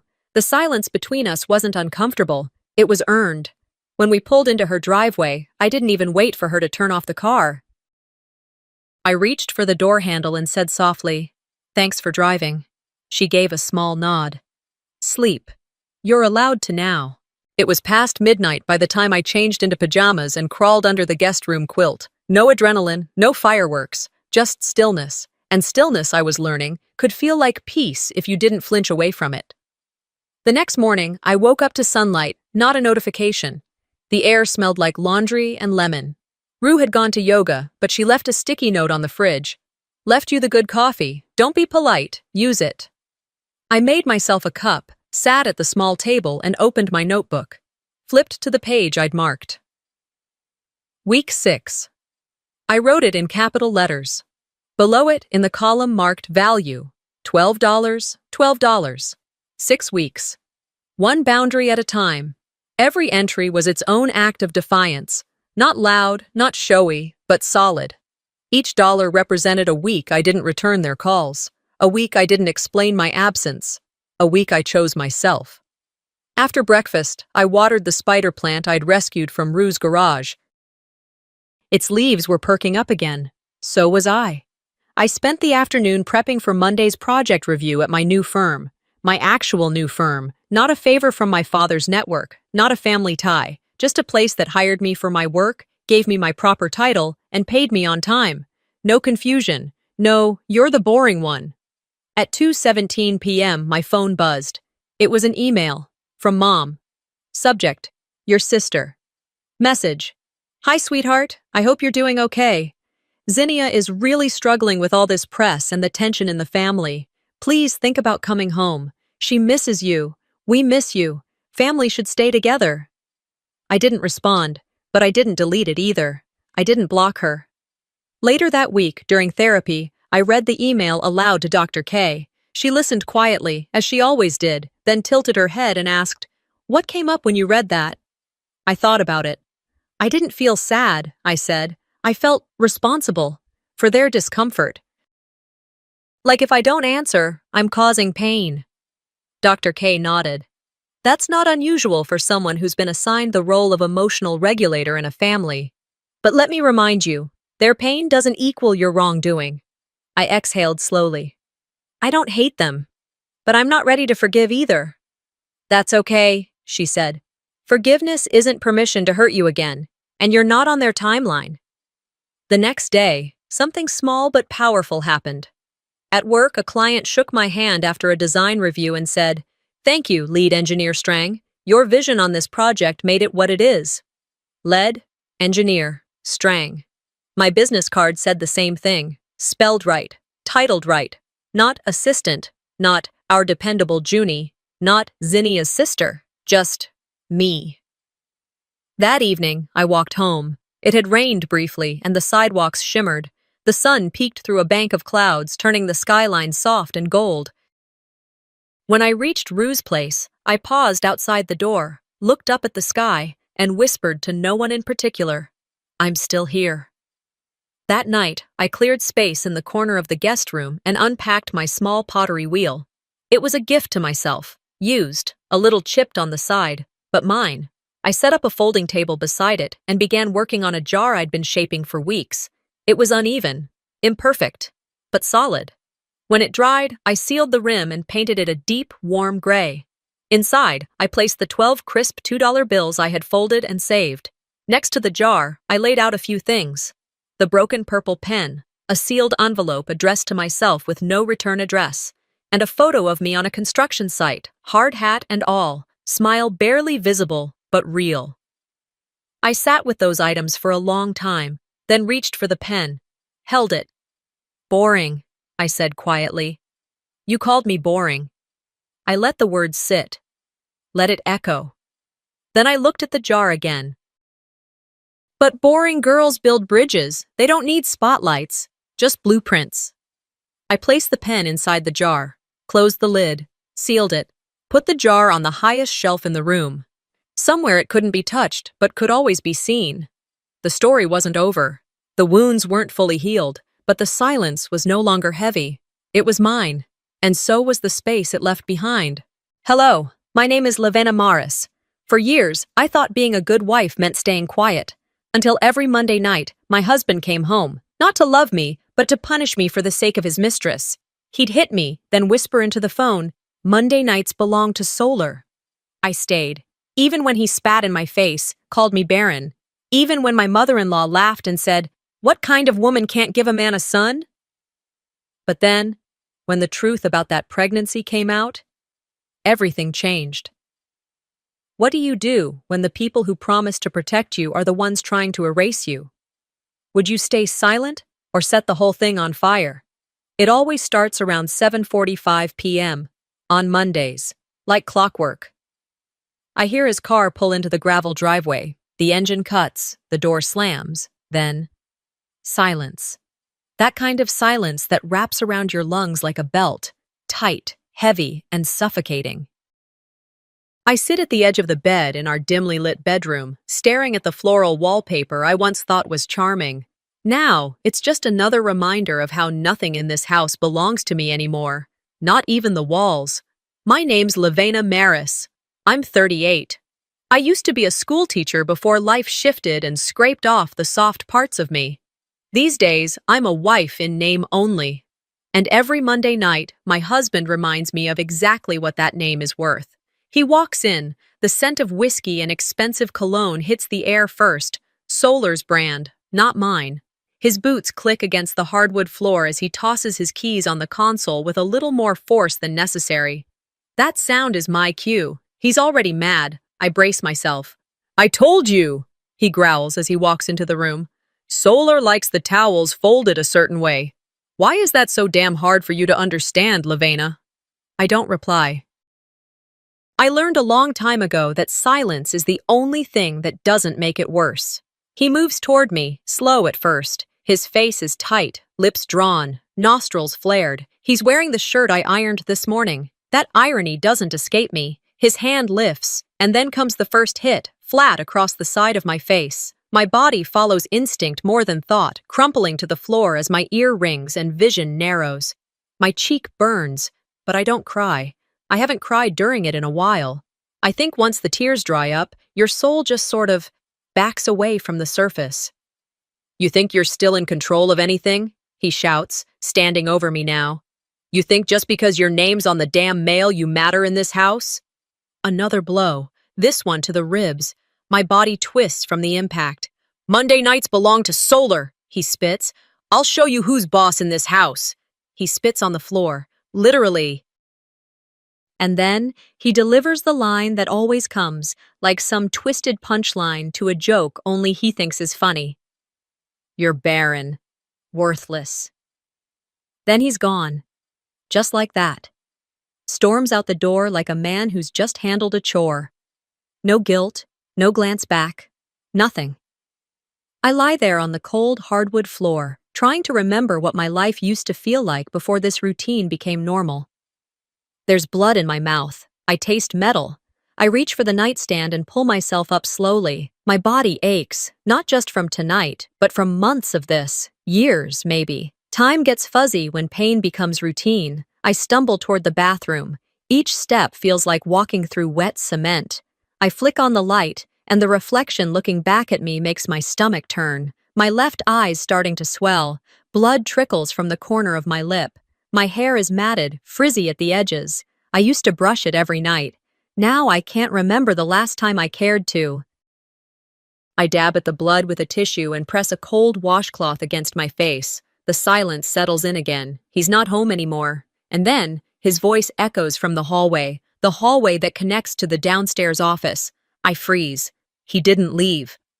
"Hey, baby," I hear him say, his tone syrupy, soft. Nothing like the barking voice from minutes ago. Yeah, no, she's fine. She won't bother us anymore. I made sure of it. And then? Laughter. His laughter. That laugh I hadn't heard in months, maybe years. The kind of laugh he used to save for me, the one that used to mean something. I lean against the wall, my breath catching somewhere between my chest and throat. It's not the violence that finally cracks something inside me tonight. It's the sound of his joy when talking to another woman. Solar. Her name is everywhere now. On his lips. In the gifts that arrive at the house. On the receipts I find in his pockets. She's a shadow in every room, even though I've never met her. But tonight, she might as well be standing next to me in this bathroom, watching me hold ice to my face while her perfume clings to his skin. I sit on the edge of the bathtub and stare at the tile floor. Each little square feels like a cage. My house feels like a cage. My marriage feels like solitary confinement, with weekly assaults. My mind drifts back to the girl I was 10 years ago, the girl who thought love could fix anything, who believed in loyalty, who thought pain was something temporary, something you could outlast if you were patient enough. That girl is long gone, and in her place stands someone else, not stronger yet, but harder, someone quieter, but not because she has nothing to say, someone who knows that if she wants to survive, she'll have to play the long game. I turn the bathroom light off and shuffle back toward the bedroom, every step echoing the weight of tonight's truth. This isn't just my marriage breaking, it's me, my value, my role, my dignity, all being bartered, negotiated, erased. I sit at the edge of the bed again, the same place I sat earlier. Only now, something's different. I touch the swollen side of my face, I close my eyes, I breathe in the silence, and then I whisper into the darkness. So this is what being invisible looks like. The sun crept into the room like it wasn't sure if it was welcome. Pale light pressed through the sheer curtains, brushing over the bruises on my cheek like it was trying to apologize. I didn't move right away. Lying there, cocooned in the silence of a house too quiet for its size, I tried to remember when mornings didn't feel like recovery missions. My body ached in all the familiar places. Ribs tender, shoulder stiff, lip cracked, but it was the hollowness inside that made it hard to breathe. I turned toward Corvin's side of the bed. The sheets were untouched. He never came back after the call last night. His pillow still carried the scent of her. Not mine. Not laundry detergent or his cologne, no. That saccharine designer sweetness that clung to her every time he came home late. I didn't know what brand it was, but I could pick it out of a department store lineup blindfolded. I sat up slowly, the sheets dragging along my legs, and placed my feet on the floor like I was waiting for the world to give me permission to start the day. It didn't. In the hallway, I could hear the faint clink of porcelain and the low hum of the coffee machine. That meant one thing. Eudora was awake. I tied the sash on my robe, the one with fraying seams and a stain I couldn't bleach out, and stepped into the hallway. Every step reminded me I was walking inside someone else's kingdom, and I was a guest overstaying my welcome. Eudora stood in the kitchen in her usual posture, perfectly erect, her hands gently wrapped around a porcelain coffee cup, not a hair out of place. She wore her white robe, the one with embroidered initials that weren't mine, and slippers that made no sound when she moved. She turned slightly when she saw me. Her eyes dropped to my cheek. The swelling had come in full overnight. I hadn't bothered to cover it up. What for? Her mouth curled, not quite a smile, something crueler. "Makeup can't hide weakness, dear," she said, as casually as if she were commenting on the weather. I didn't answer. I walked to the fridge, grabbed a carton of orange juice, and poured a glass. My hand shook slightly. Not from fear, just rage without a place to go. She set her cup down with a gentle click and added, "If you had given him a child, maybe he'd stay home." The juice hit my tongue, sour and warm. I swallowed hard and looked at her. "You think I wanted this?" I asked, not expecting an answer.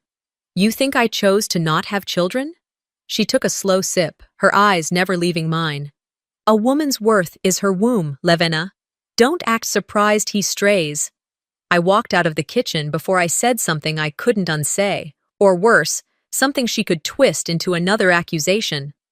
Back in the bedroom, I shut the door behind me and leaned against it, exhaling so hard it hurt. I sat at my vanity, not to fix myself, but to feel like there was something left of me to sit with. The mirror was brutal. I didn't look like a wife. I looked like a mugshot. Red eyes, split lip, bruised cheek, and still, somewhere underneath all that, the woman who used to believe in vows.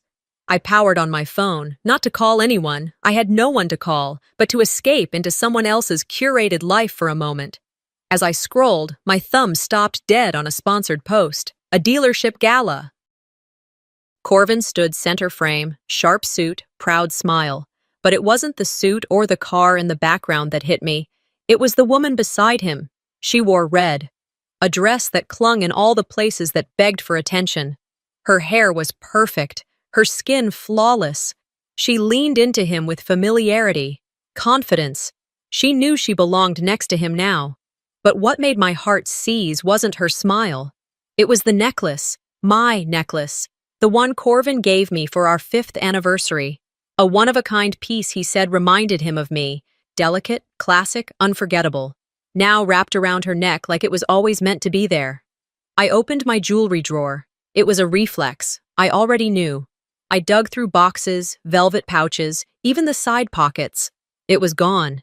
He didn't even bother to replace it. He just took it. That necklace wasn't about the money. It was about memory, about who we used to be, or at least who I thought we were. And now, she wore it like it was hers. Not stolen. Given. I stared at the photo again. His arm was around her waist, his face turned toward hers, eyes soft, mouth caught mid-laugh. He never laughed like that with me anymore. Hell, maybe he never really did. Maybe I just imagined it. I tossed the phone on the bed and stood up. I didn't cry, not this time. Instead, I walked to the closet and pulled out a box I hadn't opened in years. Old photos, anniversary cards, post-it notes he used to leave me on the fridge, back when I mattered, back when being a wife didn't feel like wearing chains disguised as pearls. One card caught my eye. It was from our 2nd anniversary. "Even on your worst days," he'd written, "you're my best decision." I stared at the handwriting for a long time. Then I ripped it in half. And then again. And again, until it was confetti in my hands. This wasn't grief. This was awakening. I went back to the mirror. The same face stared back, but something behind the eyes had shifted. I didn't know what I was going to do yet, but I knew this much. Next Monday wouldn't be like the last. Not if I had anything to say about it. By the time Wednesday rolled around, I was done pretending the world outside didn't match the war inside me. The sky was overcast, swollen with the kind of clouds that held back rain like secrets. The air carried a stillness that made every sound in the house, every creak, every sigh, feel louder than it should. Corvin hadn't come home since Monday night. Not that I expected him to. He had stopped offering excuses months ago. Late meeting, client dinner, working late, they all dried up, just like our conversations. Now, he just didn't show up, and I was supposed to take the hint. I moved slowly through the house that morning, a mug of lukewarm coffee in hand, glancing at the photos on the wall like they belonged to someone else. The smiling faces of our wedding day, our 2nd anniversary, his promotion celebration, all of them frozen in time, mocking me now. Avoiding my phone became a habit lately. Text messages were never from him. Voicemails were just background noise from doctors reminding me about checkups I hadn't made, bills I didn't remember signing, and friends I no longer had the energy to lie to. So instead, I cleaned. The one thing I could still control in a world where everything else had been stripped from me. I opened the bedroom closet to organize some old sweaters and pushed aside a stack of shoe boxes. That's when I saw it, tucked way in the back, hidden behind an old suitcase we never used anymore. A notebook. Plain cover. Beige. No markings. But when I picked it up, my name was on the front in handwriting eerily similar to mine. Confused, I flipped it open. Page after page, I found journal entries dated months back. Entries describing me, only not as I knew myself. They painted me as unhinged, paranoid, jealous, controlling. One entry detailed how I screamed at Corvin for no reason and broke a dish. Another claimed I hid his keys so he'd miss a meeting. My stomach twisted. I hadn't written a word of it. It looked like my handwriting, but it wasn't mine. My fingers trembled as I flipped through more pages. Whoever wrote this knew enough about me to mimic my voice, but twisted every detail. It read like a legal script, a narrative that, taken on its own, would make me look like a dangerous woman. I sat down hard on the edge of the bed, the notebook limp in my hands. This wasn't just betrayal anymore. This was strategy. They weren't just trying to get rid of me. They were building a case. One where I'd be the villain, unfit, unstable, a woman who needed to be handled. I thought back to a conversation I'd had with Eudora just last week. She'd brought up therapy, casually, like she was suggesting a new hairdresser. "You've been so tense lately," she'd said, spooning sugar into her coffee with deliberate slowness. "Maybe talking to someone would help. Sometimes grief makes us unpredictable." Grief. She meant infertility, of course, the ghost child I couldn't give her son. The child she mentioned so often I half expected her to set a place at the dinner table for it. Back in the present, I shut the notebook and slid it into the drawer of my nightstand. I didn't know what I was going to do with it yet, but I knew I wasn't going to leave it there. I was beginning to understand something terrifying and necessary. I wasn't losing my place in this family. I had already lost it. Mid-afternoon, I walked into the kitchen to put away some dishes. The clink of glass and porcelain gave my mind a rhythm to follow, better than letting it spiral. Corvin's briefcase was sitting on the counter, slightly open. A stack of envelopes peeked from the inner pocket, one of which had fallen halfway out. I wasn't snooping. I told myself that. I pulled it free. Glossy, thick cardstock, the kind you use for weddings or charity galas. My name wasn't on the envelope, but I opened it anyway. Baby shower invitation. Join us in celebrating Solar Virel and the future of the Hale legacy. The words blurred. The event was this Sunday. Location, our house. Not a banquet hall, not a hotel. Our house, without me. I stared at the lettering until the shape of the words no longer made sense. My name wasn't anywhere on the invite. No mention of a co-host. No suggestion that I was still the woman in this home. The woman legally married to the father of the supposed child. They were hosting a celebration for the woman replacing me. Inside the house I cleaned, in the dining room I decorated, under the roof that still technically belonged to both of us. My hands clenched, crumpling the edge of the invitation. I could feel my pulse in my throat, in my fingertips, behind my eyes. Everything inside me wanted to scream, to smash every dish in the kitchen, to burn that invitation and watch it curl into ash on the stove. But I didn't. I couldn't, because that would make me exactly the woman they were writing about in that fake diary. Instead, I straightened the invitation and placed it gently on the table. I looked around the kitchen. My kitchen. I touched the counter I picked out, the tile I fought to afford, the cabinets I painted when Corvin said, "Do whatever you want with it." He never meant it. That night, I couldn't sleep. I lay in bed, staring at the ceiling, listening to a storm outside that never quite arrived. And then, something shifted in me. I got up, pulled out my laptop, and opened my email.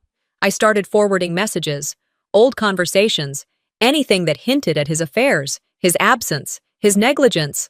I took photos of the fake diary, screenshotted the baby shower invite. I was documenting a crime scene.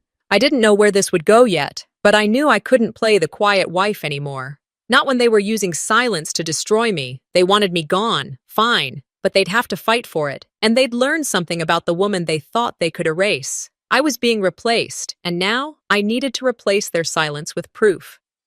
I didn't sleep much Wednesday night. By Thursday morning, I felt like I'd aged a year in a single day. But I didn't let that slow me down. The old version of me, quiet, compliant, hopeful, would have stayed in bed and told herself she was overreacting. That version was gone. What remained was someone exhausted, yes, but clear, sharpened. I spent the early hours combing through old emails, screenshots, anything that hinted at deception. But this wasn't about catching him cheating anymore. It was bigger, more calculated. He wasn't just betraying me, he was trying to erase me. Friday morning arrived with a slow drizzle that turned Charleston's sidewalks slick and gray. The air outside felt heavy, matching the weight inside me. I moved through the kitchen with quiet purpose. I'd ordered a tiny recording device earlier in the week, and it had arrived yesterday afternoon. I unboxed it at the kitchen table, read through the instructions twice, and tested it with a few fake conversations just to be sure it worked. It was smaller than a tube of lipstick and slid neatly behind the decorative air vent cover near the dining room wall. From that spot, it had a clear earshot of the kitchen, the breakfast nook, and the entrance to the hallway, where Eudora loved to linger with her concerns. I spent the morning cleaning like I usually did, only this time I left the front door unlocked and pulled my car out of the driveway to make it look like I had left. I walked a block, circled back through the alley, and waited behind the garage. It was risky, yes, but I needed truth. Not suspicion, not hunches, truth. Around 11:45, I saw them. Corvin's car pulled in. Solar stepped out first, dressed like she was going to a luncheon, not a secret meeting with a married man and his mother. Eudora greeted her at the door with a smile so wide it made my stomach tighten. I crouched near the back door and waited, heart pounding.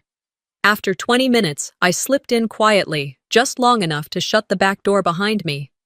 Then I crept upstairs, tucked myself into the small linen closet with the air vent that connected to the kitchen below. I couldn't hear every word perfectly, but the recorder would catch the rest. Solar's voice rang through first, light, amused, and utterly confident. "I'm serious," she said. "We need to get her out before the baby shower. If she throws a scene, it ruins everything." "I agree," Eudora chimed in. "The girl's not well. No children, no support system. She isolates herself. A 72-hour hold isn't a scandal. It's concern." Corvin's voice was lower, harder to hear. But then he said something I'll never forget. "The judge will believe us. We're respected. She's just tired. People will understand." I felt sick. Not surprised. Sick. Like everything I feared was not only real, but rehearsed. They weren't guessing how to remove me. They'd already decided. They just needed the right moment to execute it. When they left, I waited until I heard the engine fade down the block before stepping out of the closet. My knees were stiff, my back sore, but I had what I needed. That evening, after a long, slow shower, I waited for Corvin to come home.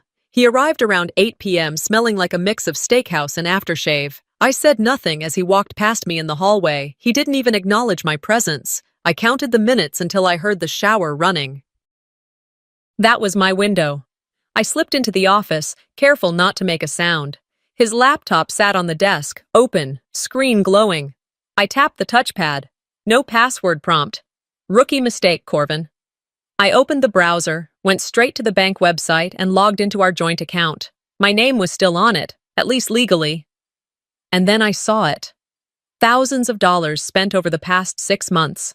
Jewelry, hotel stays, spa visits in cities I'd never stepped foot in. There was even a recurring payment labeled Private Concierge Wellness that I didn't recognize. One transaction stopped me cold. A $2,100 charge to a women's clinic 3 years ago, under my name. I blinked at the screen. That couldn't be right. I'd never been to that clinic, never even heard of it. But someone had used my insurance information to pay for it. The details matched my personal profile, but not my medical history. A sickening realization formed in the pit of my stomach. Someone had been pretending to be me, or using my name for procedures I knew nothing about. I copied the statement, downloaded the PDF, and emailed it to myself. Then I took photos of the screen on my phone just in case. I backed out of the browser, closed the laptop, and returned to the bedroom before Corvin turned the water off.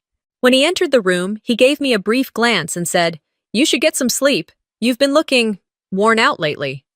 I didn't respond, not because I couldn't, but because I didn't need to. That night, I opened a new folder on my computer. I labeled it simply, Evidence. Inside, I began organizing files, photos of the diary, screenshots of the baby shower invite, bank records, audio files from today's conversation. I wasn't angry, not in the way I used to be. I wasn't panicking either.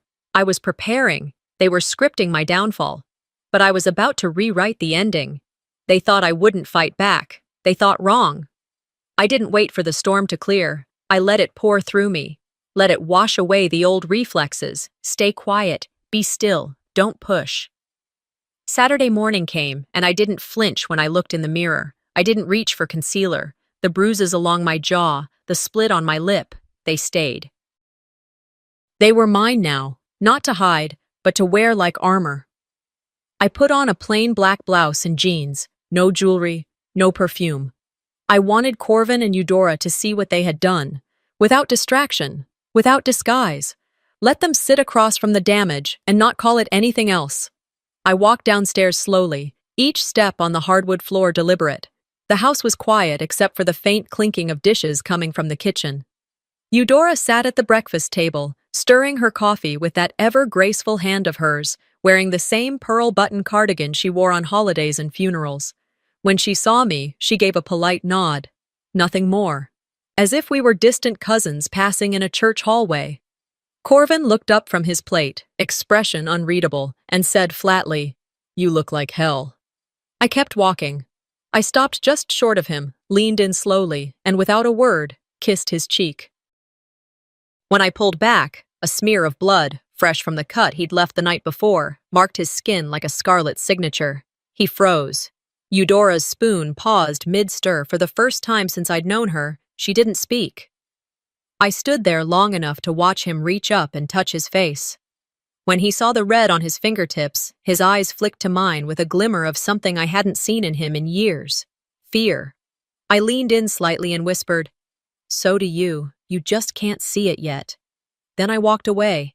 No slamming doors, no screaming, just silence, heavy as steel. I spent the rest of the morning running errands. I needed more printer ink, paper, flash drives, small things that felt monumental in the larger plan I was forming. I stopped by the store, nodded at people who didn't recognize me, and moved through the aisles like a woman on a mission. At the grocery store, I ran into Ms. Lita, an older friend of Eudora's from their church circle. She had always been kind to me in a subtle, quiet way, the kind of Southern woman who knew how to keep things to herself but never stopped noticing. She touched my arm lightly. "Levena, I'm sorry. I shouldn't say this, but you deserve to know." I turned toward her, startled. "Know what?" She glanced around, then leaned in close. "Solar's not just some girl, she's Eudora's." I blinked. "Her what?" "Her daughter." I thought I'd misheard her. "She had her in college," she went on, voice low, "back before she met Corvin's father. It was a scandal, so the baby was adopted out. But they stayed in touch through a lawyer. Solar came back last year. Eudora brought her in, slow and quiet." I took a shaky breath. "She's been grooming her, Lavina, not just to steal Corvin, but to replace you." I nodded slowly, not sure if I was shaking from shock or from the confirmation of what I'd already suspected in my bones. Back home, I stood in the doorway for a long moment before stepping inside.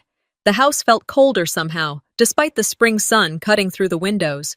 This wasn't just infidelity. This was a legacy play, a woman who had waited her entire life to reintroduce her secret child, a husband willing to rewrite his family just to preserve a lie, and a mistress with blood ties and quiet permission to step into the shoes I had spent a decade filling. I walked into the living room and looked around, not with sentimentality, but with calculation. This wasn't just my house, it was the last place I had a voice. I pulled the folder from my bag and opened it on the coffee table. Audio files, bank statements, insurance fraud reports, photos of the fake diary, a copy of the baby shower invitation, and now, added to that, a note on Eudora's adoption record. I had called the courthouse in a neighboring county and confirmed it myself. Solar's birth certificate listed no father, but the mother's maiden name matched Eudora's. They thought they were being clever. They forgot who signed the mortgage on this house. I pulled up my laptop, logged into the security system, and reset the user codes. From now on, only my fingerprint unlocked the front door. Then I drafted an email. Subject: for when you think I'll be silent. Attached: every file, every piece of evidence, and a line of text that simply read, "You can replace a wife, but not the truth." I didn't hit send yet, not because I wasn't ready, but because I knew when to strike mattered more than what I struck with. Let them enjoy their baby shower tomorrow. Let them think I've disappeared. Let them believe they've already won. They haven't met the version of me that doesn't beg to be believed. They haven't met the woman who documents everything. I didn't need to raise my voice. The blood on his face was louder than any scream. The morning after the blood-smeared kiss passed without drama. Corvin kept to himself, Eudora barely made eye contact, and the entire house felt like it was holding its breath. But I wasn't interested in breathing the same air they used to dismiss me. Sunday had arrived, the day they picked to parade their victory through floral centerpieces and fake congratulations. A baby shower for a baby that never existed, held in the same house where I had been systematically erased. The irony would have been laughable if it hadn't been so grotesque. I spent the early hours organizing the last of my files, double-checking backups, placing physical copies in a secure manila folder that now felt heavier than it should have. Then I sat by the window and watched the guests arrive. SUVs lined the street, heels clicked against my driveway, and the hum of polite conversation buzzed through the air like bees around rotten fruit. They thought I wouldn't show. At exactly 2:17 p.m., I walked out the front door, circled to the side, and entered through the garden entrance. The house was crowded with people I barely recognized, most of them neighbors, business partners, church friends who used to smile at me but hadn't made eye contact in months. Conversations dimmed as I stepped into the foyer. I wore white, not ivory, not cream, white. A long-sleeved dress, simple, nothing dramatic, just enough to draw the right kind of attention. My face was bare, no makeup to hide what they'd done. No mask to spare them from seeing the bruises they had helped normalize. Corvin spotted me first. His shoulders tightened, jaw clenched. He walked toward me fast, voice low and urgent. "What the hell are you doing?" I stepped past him, unfazed. "Enjoying the party." Eudora's smile was already in place by the time I reached the dining room. "Levena," she said, too bright, "I thought you had plans." "I did," I replied, my tone calm. But then I realized, how could I miss a celebration in my own home? The murmurs picked up again. I scanned the room and found her. Solar. This was our first time face to face. She stood near the fireplace, a champagne flute in hand, surrounded by a group of women laughing just a little too loudly. She wore blush pink, classy, appropriate, deceitful. Her hand rested over her stomach with such convincing grace, I almost believed it myself. Almost. I approached her slowly, eyes scanning the space around her. She saw me and smiled like we were old friends. "Levena," she purred, "you made it. That's brave." Then I saw it. Her hand moved, and the light caught the ring. My ring. The wedding ring Corvin gave me 9 years ago. Custom set. Slight scratch under the band from when I dropped it on our honeymoon. I knew that ring better than I knew most people in my life, and it was on her finger. My breath didn't hitch. My hands didn't shake. I just looked at it, then at her, and leaned in. "He gave it to me," she whispered, her voice so smug it practically danced. "Said it didn't fit your finger anymore." I smiled, soft and slow. "No," I whispered back. "It fits betrayal perfectly." She blinked, the smirk faltering just slightly. "I wouldn't wear that for too long," I added. "It has a way of burning skin." She turned to say something, but I was already walking away. They had their show, their audience, their illusions. Now it was my turn. Solar returned to opening gifts. Boxes of onesies, wipes, stuffed animals, props in a performance she played beautifully. She lifted a pair of silver baby shoes, cooed like a soap actress, and the crowd clapped politely. I stepped forward. "Just wanted to drop off something too," I said, holding out the envelope. Solar hesitated. She took it. The weight in her hand wasn't heavy, but what was inside would crush her. She opened it slowly. Her smile flickered as she pulled out the paper. One sheet. A copy of a medical report from a reputable clinic. Her name. Date. 2018. Procedure. Bilateral tubal ligation. Permanent sterilization. No pregnancy. No possibility of one. The room fell silent. A breeze moved through the open window, catching the edge of the paper. Solar's fingers tightened. Her mouth opened, but no words came. Corvin grabbed the envelope from her and read it. Eudora stepped forward but didn't speak. I turned to them calmly. "You built a life on lies," I said. "You replaced a wife, forged records, wore my ring, planned a future without a single ounce of truth." I looked around the room. Neighbors, clients, people who once called me family.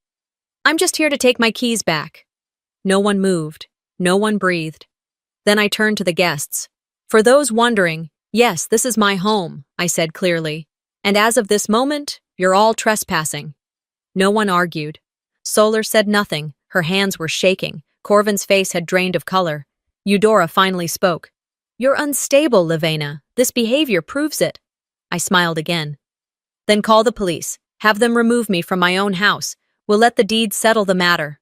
I turned and walked out, leaving behind the silence I used to drown in. Solar had no child, no truth, and now, no roof. The door closed behind me with a finality that didn't match the storm it had just shut out. I walked through the house with my heels echoing off the hardwood floors, each step cutting through the quiet like a slow metronome. No one stopped me. No one followed. They just let me leave, like a ghost, dismissed.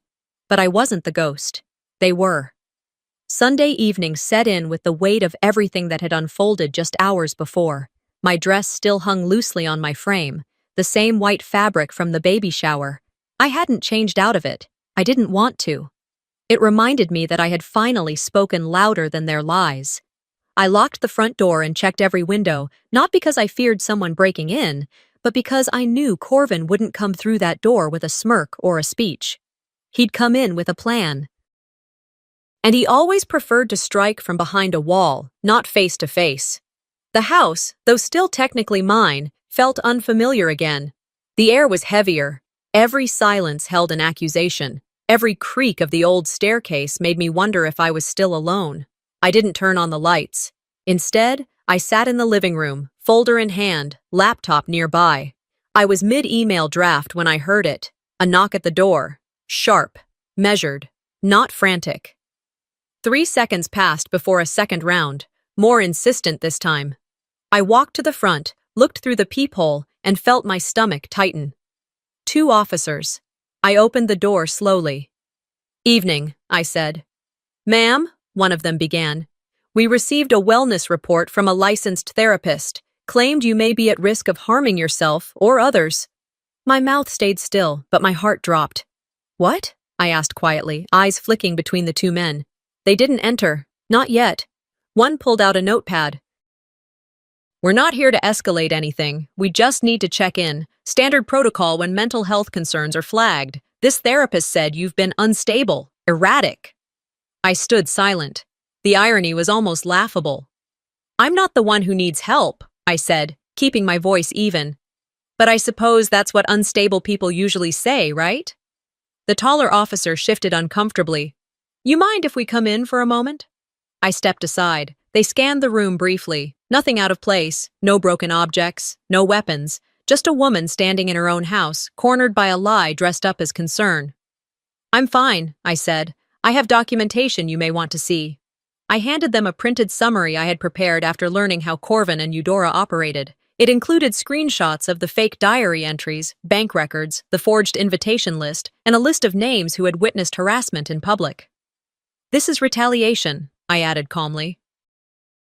"For what I revealed earlier today, someone is trying to discredit me before I get the chance to speak louder.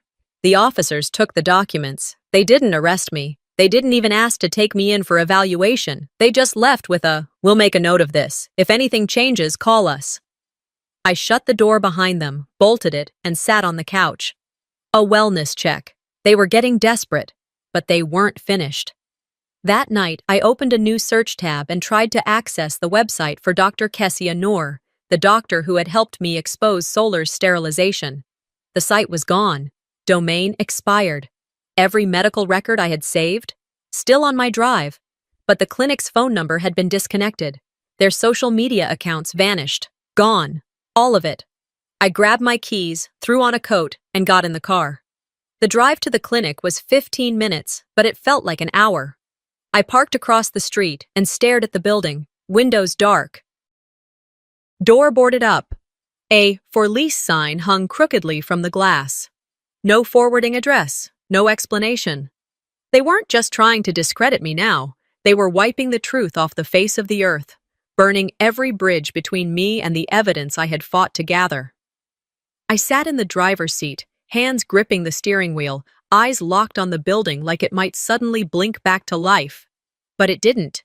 They were burying me, quietly, legally, efficiently, not with fists, but with erasure. I drove home without turning on the radio. My thoughts were loud enough. By the time I pulled into the driveway, night had swallowed the neighborhood. Inside, I moved with focus.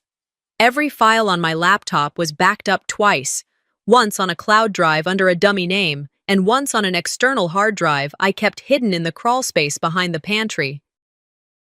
I duplicated everything onto a third flash drive and sealed it in an envelope labeled, "In case something happens to me." Then I made 2 copies of that envelope. One went into the glove box of my car. The second, I dropped off at Ms. Lita's house, slipped it through the mail slot just after midnight. She didn't need to know what was in it, just that if anyone asked about me, she had the truth. When I got back, I sat in the dark living room and whispered aloud, just to feel the words exist in the air. If they want to bury me, I'll become the graveyard of their lies. I wasn't scared anymore. I was ready. You want war, Corvin? I'll bring the fire. The morning sunlight spilled across the bedroom floor, quiet and unbothered. I sat on the edge of the bed, hands resting in my lap, no bruises to cover today. For the first time in a long while, the reflection staring back at me in the mirror didn't flinch. I whispered to the silence, "Let's make today Solar's." By mid-afternoon, I was standing in the hallway outside the county courthouse. No entourage, no supportive family at my side, just me, holding a manila envelope in one hand and a flash drive tucked safely in my purse. My spine was straight, my breath steady. I didn't walk in like a victim. I walked in like someone who had already won. Inside, the courtroom buzzed with low voices. The benches were lined with familiar faces, neighbors, clients, former church acquaintances. Eudora sat stiffly in the second row, her hands perfectly still on her lap. Corvin stood by his attorney, jaw clenched so tight the vein in his neck looked ready to burst. Solar sat next to him, noticeably paler than usual, her hand resting protectively over a stomach that everyone now knew was just another part of the performance. They didn't look at me as I walked past them to the plaintiff's table, but I could feel their eyes. My attorney stood, introduced me, and handed over the flash drive. "Your Honor," she began, "what you are about to see and hear will not only dismantle the narrative the defendants have attempted to create, it will expose a coordinated attempt to destroy my client's credibility, her marriage, and her livelihood." The judge nodded, and the screen flickered to life.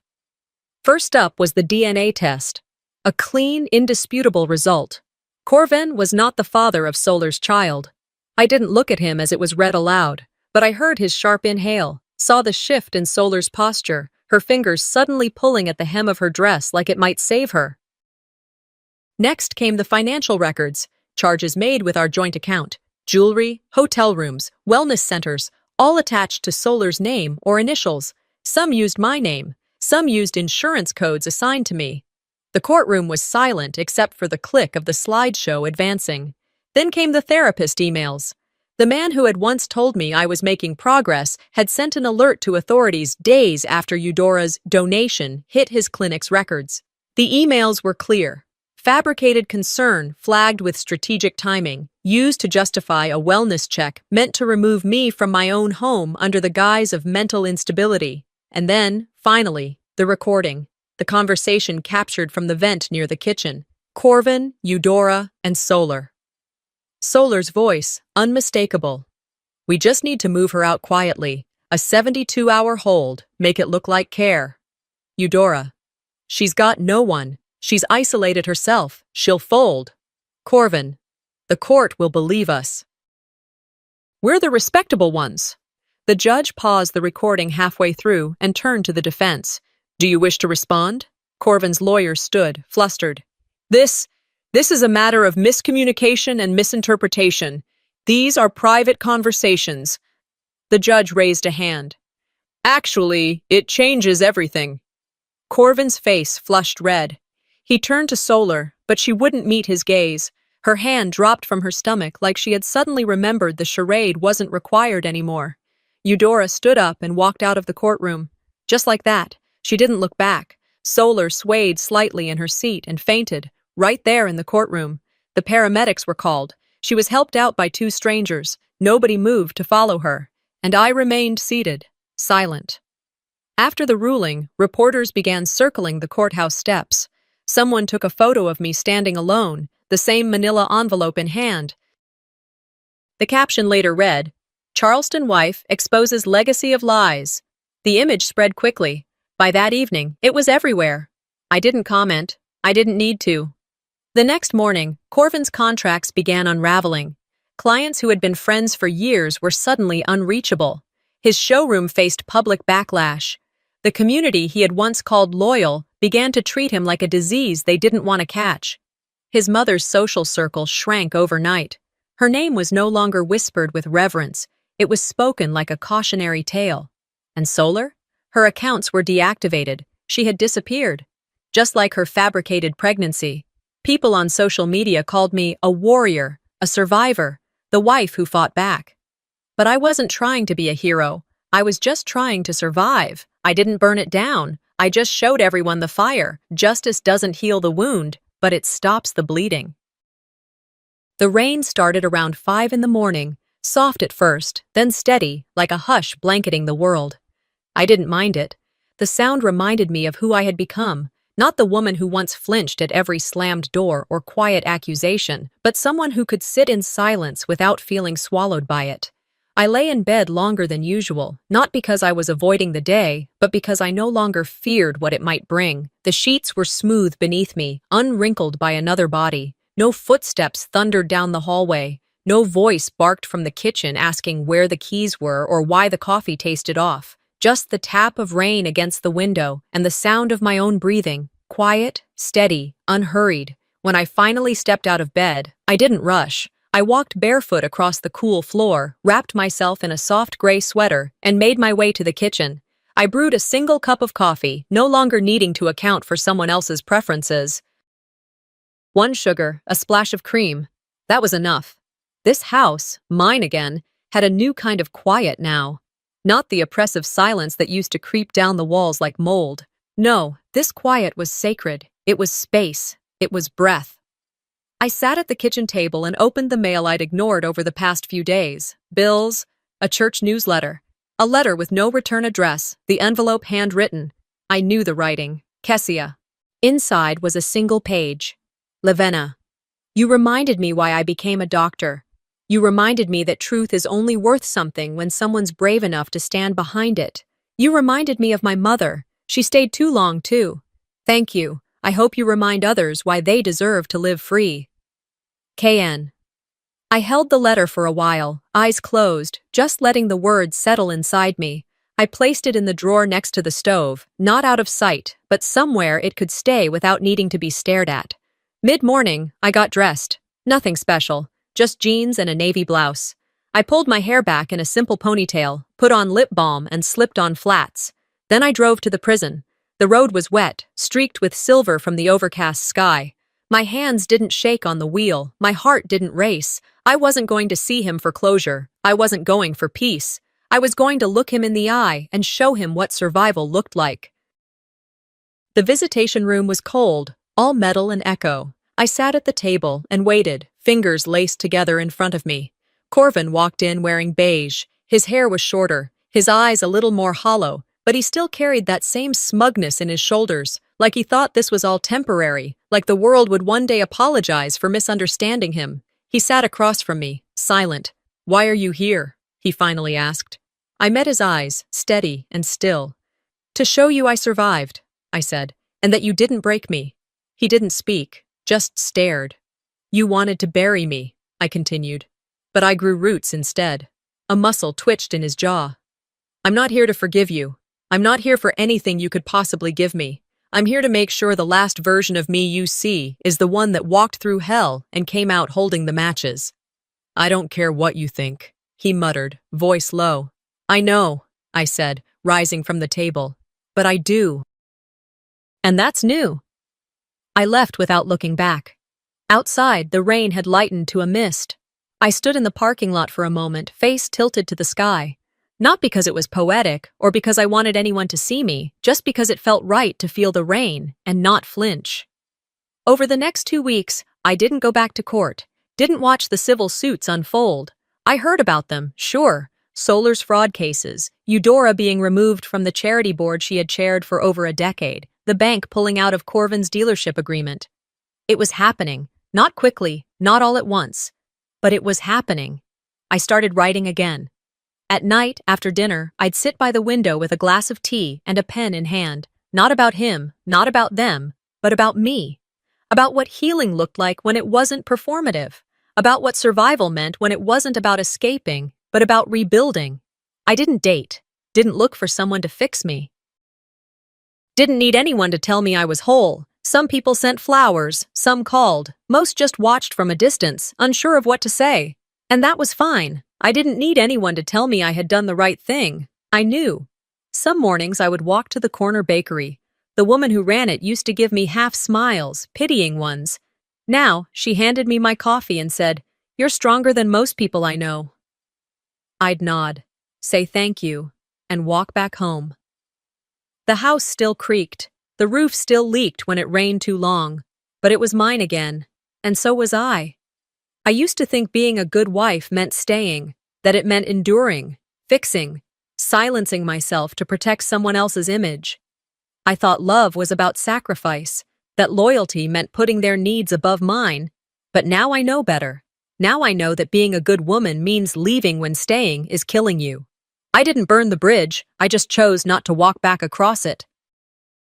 Sometimes, the strongest thing a woman can do is walk away without a word and never look back. Levena's story isn't just about betrayal, it's about reclaiming your voice when the world tries to silence it. So let me ask you, have you ever stayed too long in a place that slowly erased you? Let us know in the comments below. And don't forget to subscribe for more powerful, true-to-life stories just like this one.